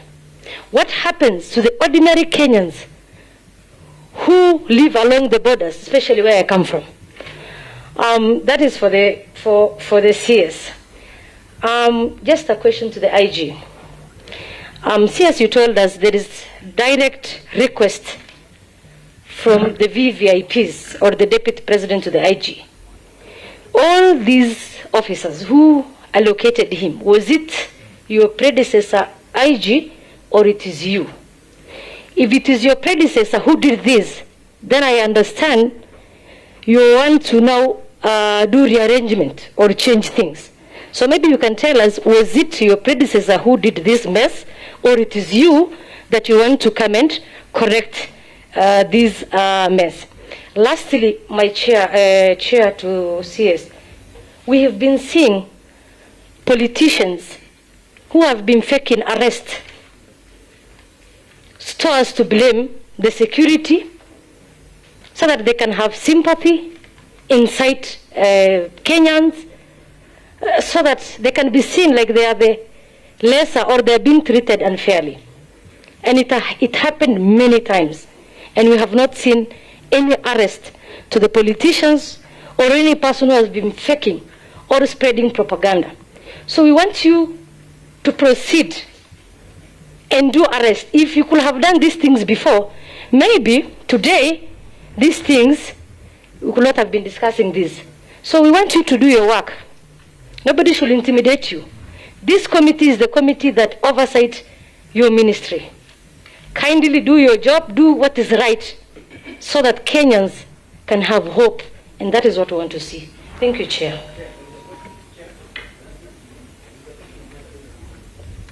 Which question was not answered? Chair, I've just... Your question? There's a question of mine that wasn't answered, that I would hope that he's going to answer. Which is? That when you're discussing matter security with the Office of the Deputy President, who should we listen to? Should we listen to the Deputy President? Should we listen to the Chief of Staff? Or should we listen to his allies? So that we are able to know, when we have an official complaint, who should we listen to? Because if we have one situation where the Deputy President says he's okay, then his allies say he's not, then the Chief of Staff says he's not, who, as a committee, should we be listening to? Thank you. I think that's fairly straightforward. Honorable Junet. Chair, I was to get a clarification. Chairman, yeah. Honorable Mbai, just let me finish that round. I'll give you that clarification. But I hope it's not another question you're asking. All right, okay. Chair, thank you, Chair. Chair, in accordance with the standing orders of Parliament, I wrote a letter to you yesterday requesting to attend the committee as a friend of the committee. And I want to thank you for accepting my request. That's what the standing order says, that you write to the chair of the committee. Initially, first I misunderstood. I wrote to the speaker, but I retrieved it. I wrote back to you. Having said, Chair, I have just one or two questions, Chair. First, Chair, according to the document provided by the Minister, and you see, Chair, government is run through traditions and precedents. And the previous traditions and precedents, Mr. Chair, have shown that the former holders of the office of the Vice President or Deputy President had very few numbers of policemen or women, 22, 24, 12. We are dealing with a case of 257 here, Mr. Chair. 257, Chair. Chair, where I come from in my constituency, the last census, the population was 204,000 people. And the number of police officers who are there are not more than 70, 80 in my constituency. When I divided that by this 204, one police officer is guarding 3,300 people in a day. Especially the night is worse. One policeman is guarding in my constituency 3,300 people, Mr. Chair. And here we are discussing 257. My question actually is not about the law now, because we have all agreed there is no law that guides how to assign a policeman to VIPs. But it's a question of morality. I want to ask the Minister in charge of security whether this is moral to give one person 257 and people in my constituency have only 80 police officers with a very junk old police vehicle, which you have to push at night when it wants to wake up. Secondly, Mr. Chair, I saw the Minister the other time revamping the private sector security, the so-called private sector, G4S and other names. And why I thought he was revamping that private security so that they can guard private enterprises properly, so that they are regulated and private enterprises are safe. Now, when the Minister and the IG are deploying policemen to private premises, what will the G4S do? What will these private firms do? Because that is their work. You have taken policemen to butcheries, to guard butcheries. Surely, what will this? We have over 100,000 employees in the private sector, in the private, these private security firms. What will those officers do if you are deploying to every hotel, every butchery, farm in Taita Taveta, 2,500 acres of land with cows? You are deploying policemen there, hotels, policemen, everywhere policemen. What will these private citizens? What will they guard, Mr. Speaker, Mr. Chair? So, how also? My question is based. Laws are made to guide morality. Let's leave laws alone. Let's now go to the morals of our society. Whether it is moral to deploy a policeman to guard your private enterprises when we have over 100,000 Kenyans who are employed to do the kazi of private security. Lastly, Chair, it's very surprising that we have Kenyans who are not properly secured. Cattle wrestling in the Rift Valley, theft everywhere. And then you can deploy 257 members, security members, to kuchunga shamba ya kuku, shamba ya samaki, nyumba ya mpango ya kando. Chair, I'm done. I don't want to ask another question. The Minister must apologize to Kenya, Mr. Speaker. Mr. Chair, why that happened? Honestly, he must apologize. Leave alone removing or deploying. He must tender an apology to Kenyans that it will not happen again. Thank you very much. What were you clarifying, Honorable Mbai? Thank you, Chair. The reason I've been very persistent is Chair, I've served as an administrative police officer for 14 years, and it pains me when I see the deployment of administrative police officers being termed as a downgrade. It can't be. These are officers who are highly trained. My concern is, we know in their rearrangement, and especially the current president of the deputy president, GSU officers were moved, and administrative police officers from actually the right unit, which is supposed to guard the deputy president's residence, were deployed. What never came out clear is about the numbers, because I asked how many GSU officers were moved and how many administration police officers from the SGB were deployed. Yeah, I remember, yes. Thank you.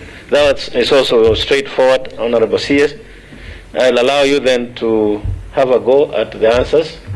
Then at the tail end, we will ask you to do the remarks after we have listened to the answers. And remember, there are questions that you have not tackled, like Honorable Ambugus, that one from Honorable Mbai. You'll also, in the process, answer them. Chairman, I'm here. Thank you.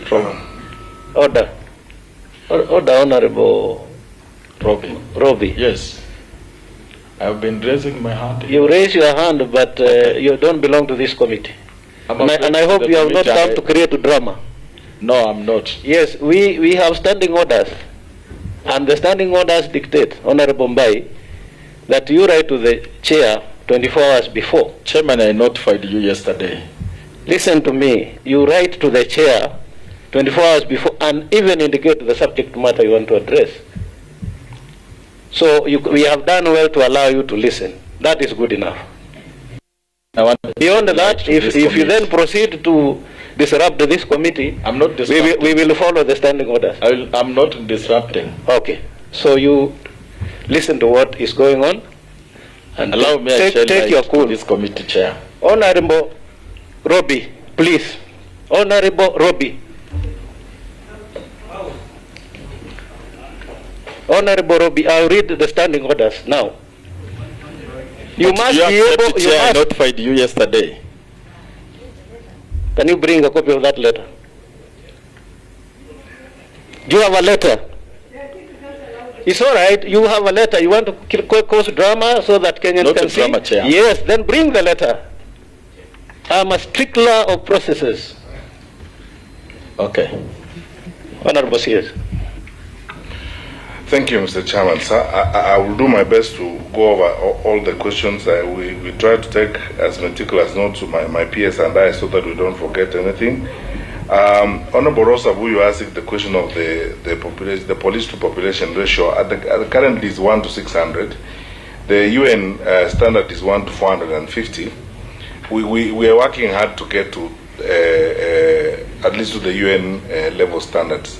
The truth of the matter is this, honorable members, as you know, we didn't recruit for about 2 years because of budgetary issues, and because also we wanted to step up the equipment and acquisitions for our security sector so that we are at bar with some of the challenges that we are facing right now. Now that we have resumed again the recruitment, we will be working hard, subject to budget allowing, to ensure that we move fast enough to meeting the standards.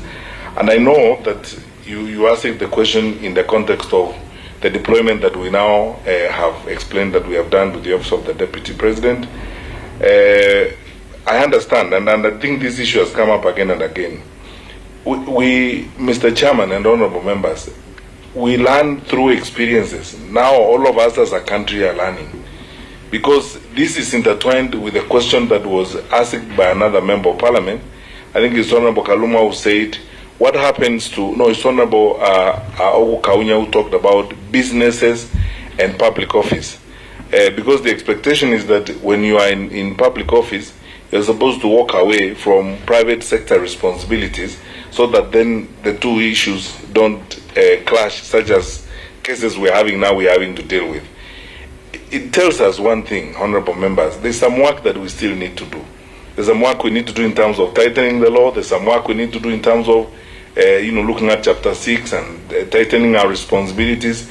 Because quite clearly, there is an overlap or the clash between business and public office sometimes can cause challenges such as we are dealing with. But again, on this particular scope, I plead for my colleagues, the heads of the security agencies. You know, if you are the Inspector General and you receive a request of this kind, it becomes very difficult to say no.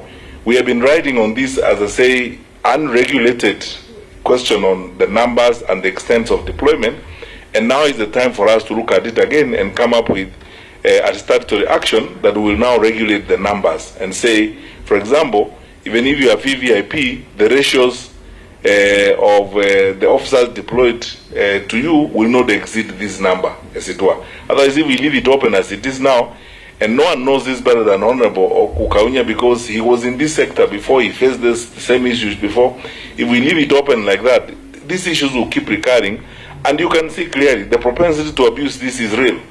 You know, it can be abused. For example, in 2018, we all agreed at the National Security Council that we are surrendering prison warders from protection duties because, you know, when we looked at the ratio of prison warders to inmates, it became clear that we have enough numbers in the APS, in the SGB, and the new commando units we are creating to provide VIP protection. So let us all return, you know, officers from the prison service to do their correctional service work.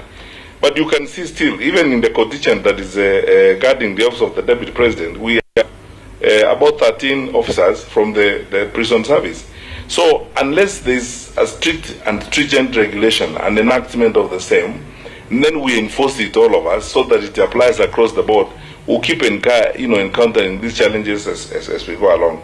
Is there a special code of conduct on how to handle these changes and deployments when they come? The answer is actually no.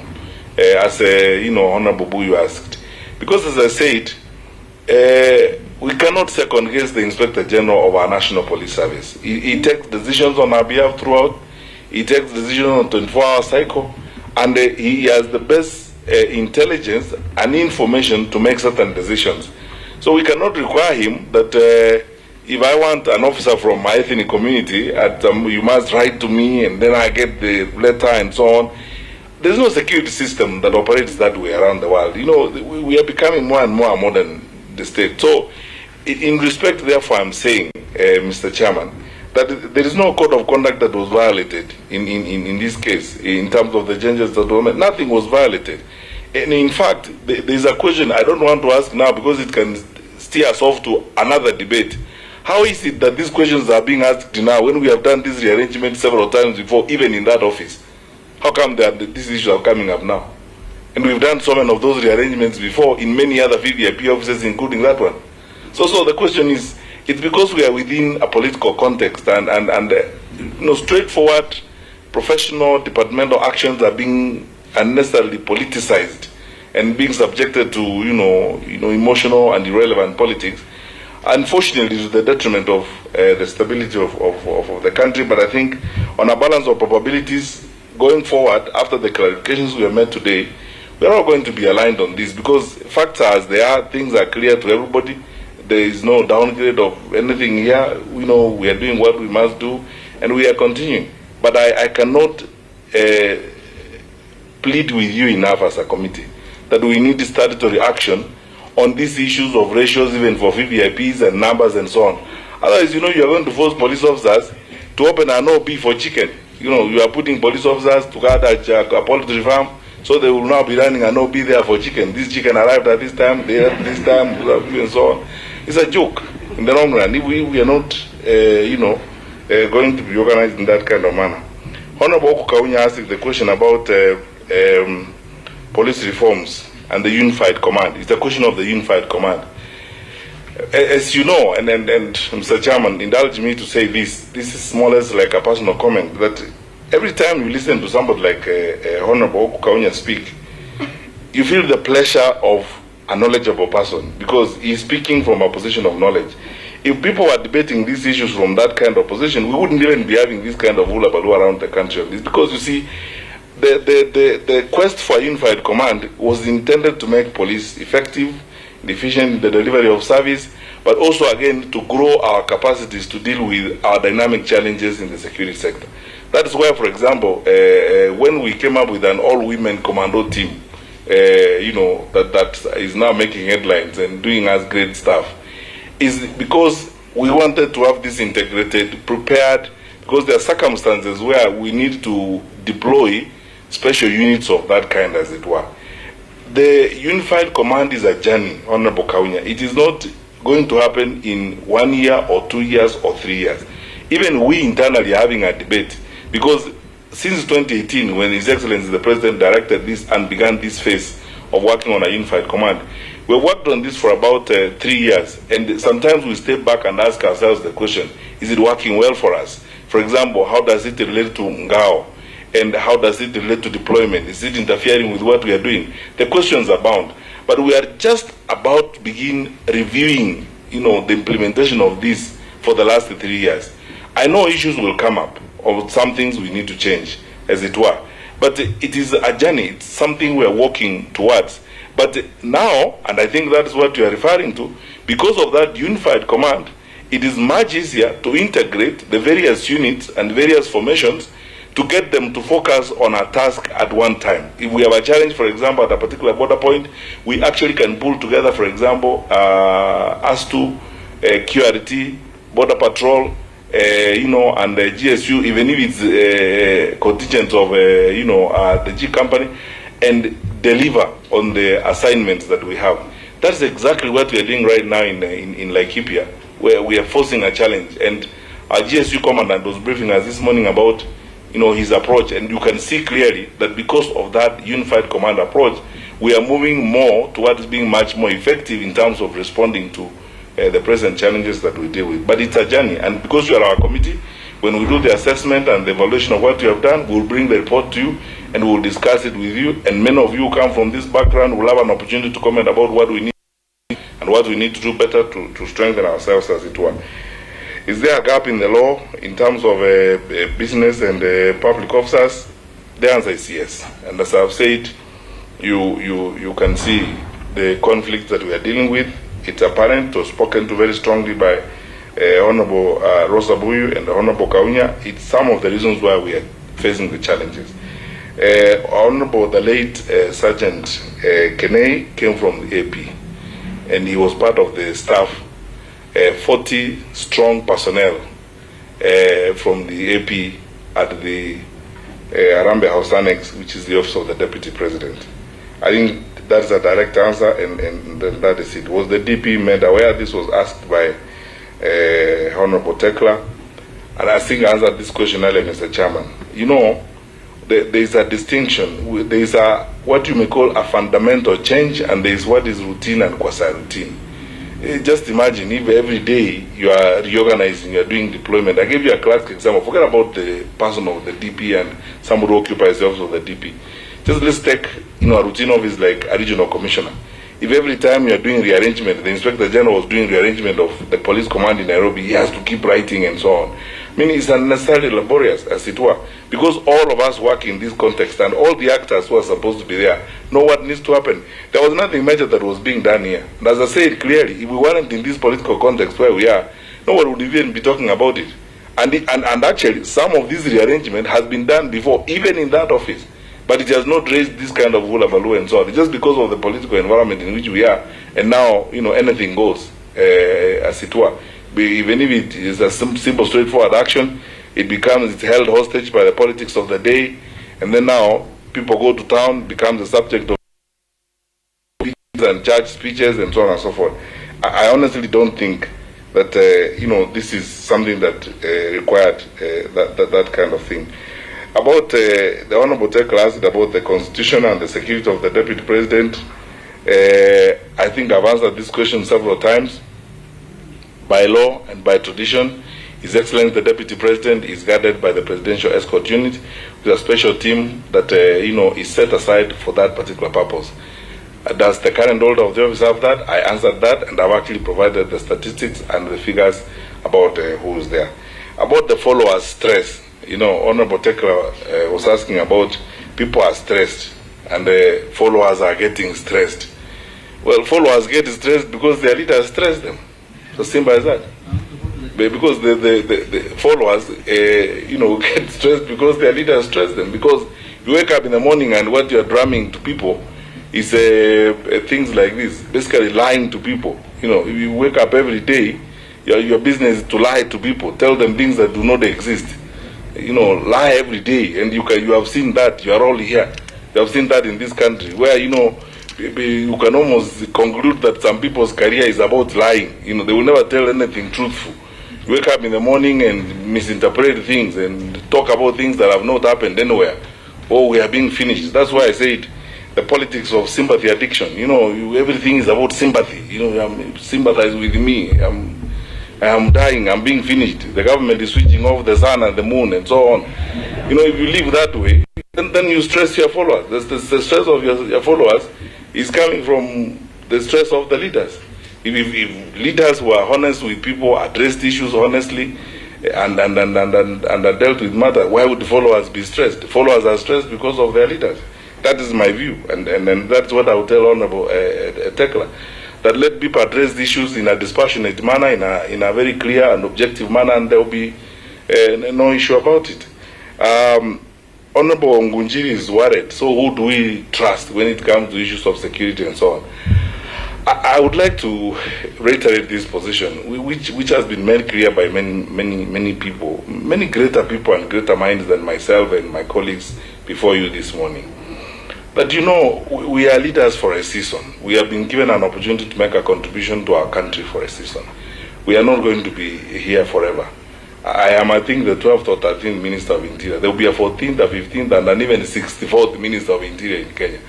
While we have the opportunity, we do what is right for our people and what is right for the country. And the formal communications and formal channels of engagement are clear to everybody, that we address each other with a measure of respect. But Mr. Chairman, let me say this, and this was spoken to very eloquently by Honorable Kaluma. Nothing will sustain us than protecting institutions that have been created by the Constitution and by the law. And institutions are bigger than all of us. But you see, if you get engaged in subverting institutions and undermining institutions from time to time, it becomes a challenge, as it were. So who do we believe? We will believe formal, proper, truthful, factual communication from an office. That's what we will believe. And there are structures. This is a government that is about over 6 decades old. We have found a tradition. This country has been managed by people since 1963 to this day, and they have established traditions of engagement and how you conduct government business. If you have a challenge, you go to your supervisors and discuss it with them. You don't write letters, using street language, and then you put it in social media, and then you engage in cheap populism, throwing an irrelevant tantrum in the hope of gaining sympathy. You're basically playing for sympathy and not caring about the country as it were. So, Honorable Ngujiri, who do we believe? We believe formal, factual, truthful communication that respects the structures of government, knowing as we do and as we must at all times that we are only individuals. We are here today, tomorrow we are gone, and then we must hand over to the generations that come after us the institutions that were handed to us.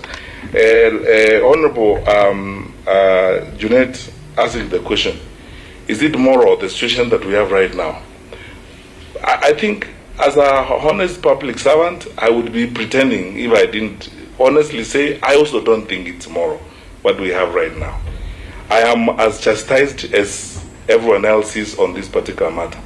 And I agree, and my colleagues at the Ministry of Interior and all the heads of the agencies will work with you, honorable members, to look at the law and see how we rectify this situation, so that it may not be abused as we go into the future. Because where there are no regulations, where there are no good controls, the propensity for abuse is huge. And then none of us is holy enough not to be tempted to abuse, discretion, if that discretion is not controlled or discretion is not guided. And then, and a situation emerges where you abuse discretion, then you turn around after you abuse discretion and claim sympathy, and so on. So in this particular case, because human beings are human beings, and we are all human beings, and we can make mistakes. Where challenges of this kind exist is where we, as the executive branch of government, reporting to you as the people of Kenya as representatives, we need to work with you to see how we can overcome these kinds of challenge through statutory action as it were. And I think Finally, I'm grateful you allow me, Mr. Chairman, to make my final comment. The Honorable Vice Chair asked a question, and the Inspector General has whispered to me here that, I respond to it. Is this work that was done by the previous IG or something else? Institutions are continuous. I would hesitate to individualize actions and individualize things when they have happened. Let us now step on to a new order which says notice where the gaps are and the challenges, and now let us learn from them. And I think, if I say so on behalf of my colleague here, the Inspector General, I think that satisfies the situation. Let's not individualize or particularize.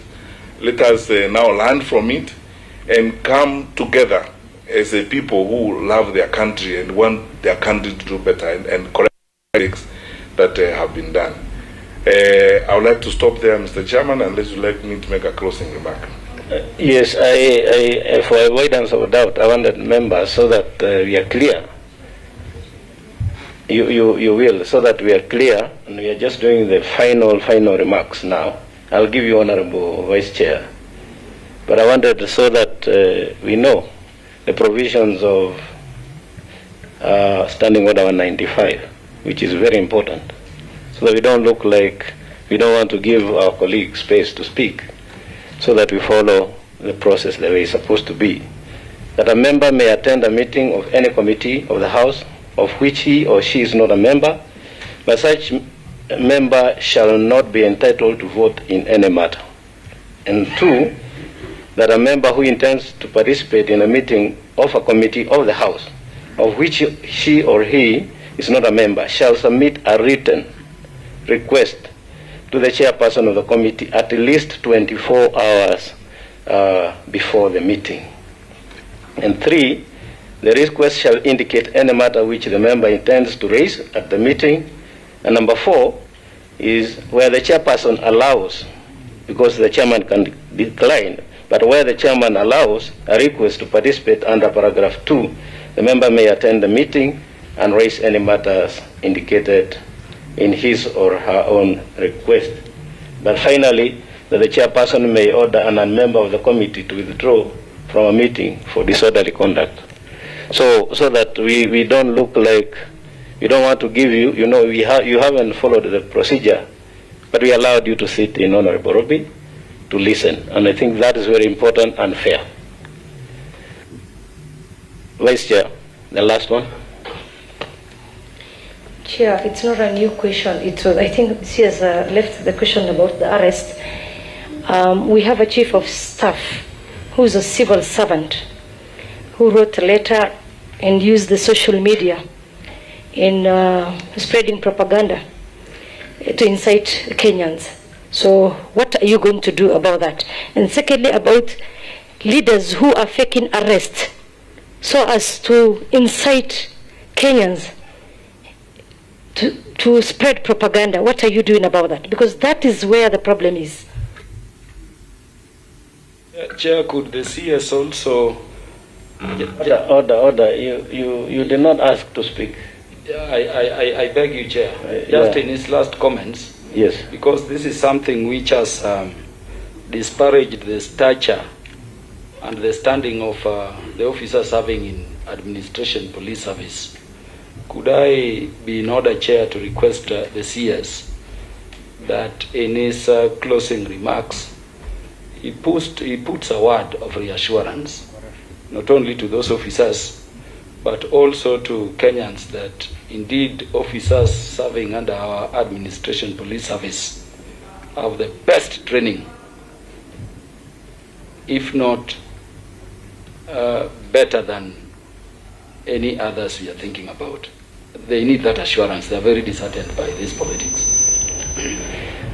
Very well. Chair, before you give, it's like my question escaped the CS, Chair. Which was? About the numbers. Okay. You will pick up that together with your final remarks and what I'm just about to say. Members, this matter is in public domain. We are even aware that a senator had written to the Speaker of Senate to recall Senate to discuss the matter. But I think this is the most appropriate committee to discuss it, and that is why we are on top of things. Security is not a default function. Yeah, what is important, and the Speaker of Senate knows as much, and he said that this belongs to the National Assembly, and that's why we are on top of this. The minister should ignore it. So, Honorable CS, I want you to know that if you are able, maybe you can share that letter from the Chief of Staff, because not the one that is doing round in the social media, but the one that was sent to the IG, you can share with the committee. And also, as you close, tell us what would be the work of prison warders in those installations. Why are you picking prison warders from prison to take to some private property? If you said they are in private property, or are they in the official residence? You can clarify that. That's very, very important. As you also assure the nation that the security of His Excellency, the Deputy President, is intact, is proper, is in place, and that there is no cause for alarm.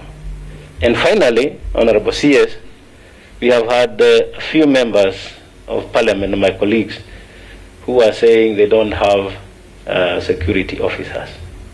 Not even a single one. What do you have to say about those people? Are you ready to provide? Can you get some of those so many who are guarding chicken? If you said so, then they can come and guard the elected members of Parliament. Thank you. Thank you, Mr. Chairman. Honorable members, I think in quick succession I will respond to the issues. The question of the letter of the Chief of Staff that is in social media is the same letter as the one he addressed to the Inspector General. It's the same letter he wrote and then circulated into social media. What are we going to do? Two wrongs do not make a right. And I think when people make mistakes, I honestly don't think it's good to, again, deal with them in a manner that does not help them correction and or correct their behavior. I would plead with the committee that you let the Civil Service Code of Conduct kick in, and we have a very elaborate Public Service Code of Conduct, superintended over by the Head of Public Service and the Public Service Commission. We will deal with this matter internally, and through the Office of the Head of Public Service, we will quietly mediate this matter, because we are concerned about that new law of circulating public documents and writing them and taking social media. We can't again engage in public chastisement of public officials, especially senior ones like the holder of the Office of Chief of Staff in the Office of the Deputy President.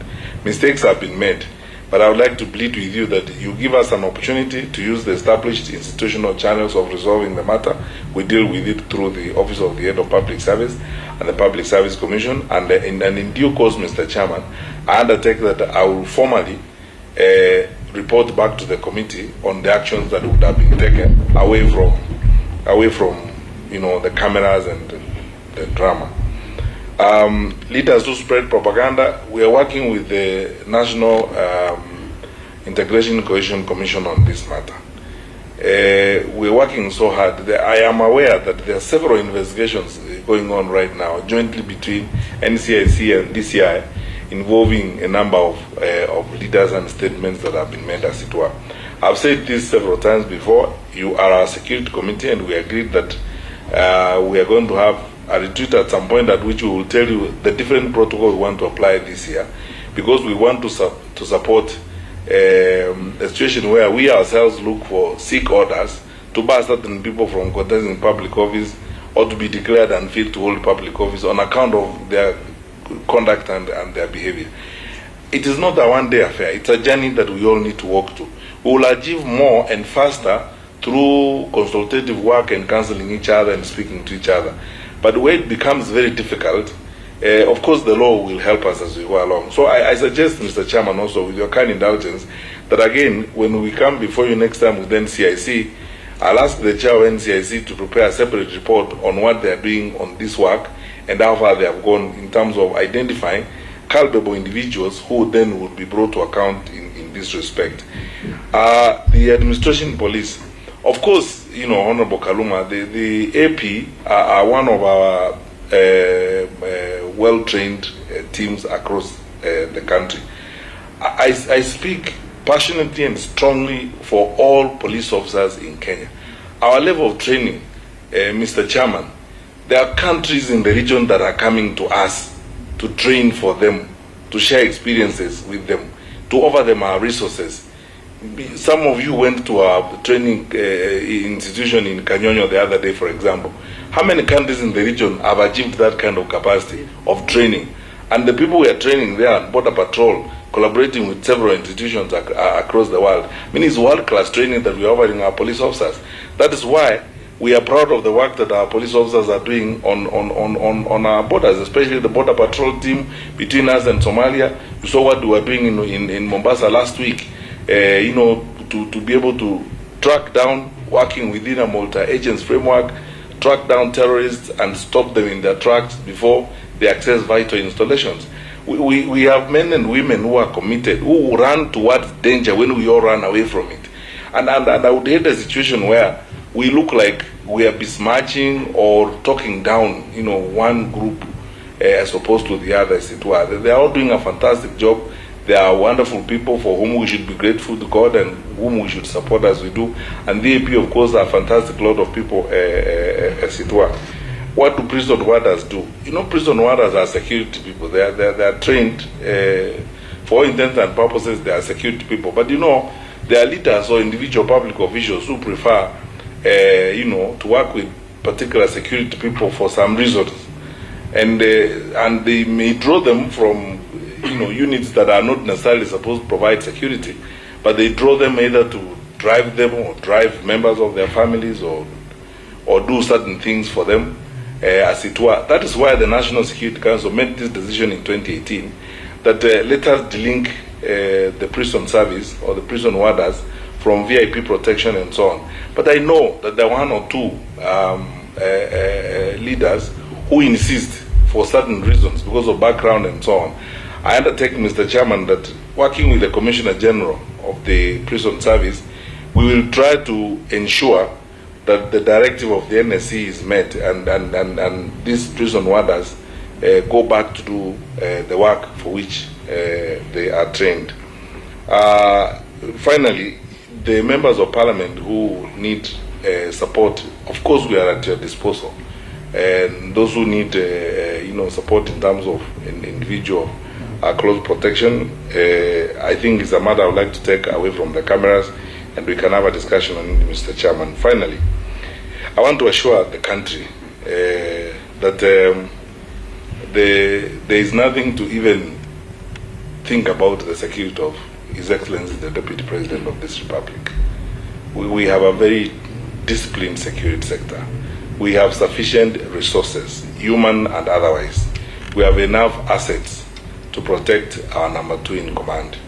There need not be any debate or any discussion on that for now.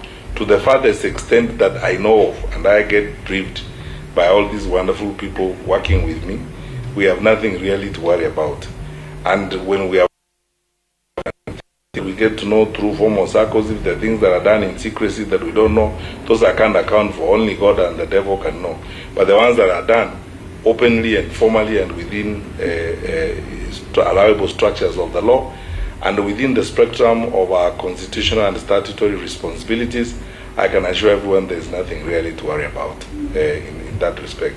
And we will continue to discharge our obligations with the same efficiency, commitment, objectivity, and focus that we have done in the past. Thank you, Mr. Chairman. Very well. Then that brings us to the end of our formal engagement in public. And I know you alluded to the fact that you could take us in camera and share some details which you are not willing to share. I don't know how long that will take so that we can make a decision now. So that is going to be 5 minutes. Honorable members, can we get into camera now? Thank you very much, members of the 4th Estate. I think you have covered enough. Let's get the details in camera. So only members of the committee remain, and the CS, you'll also decide who in your team is going to remain.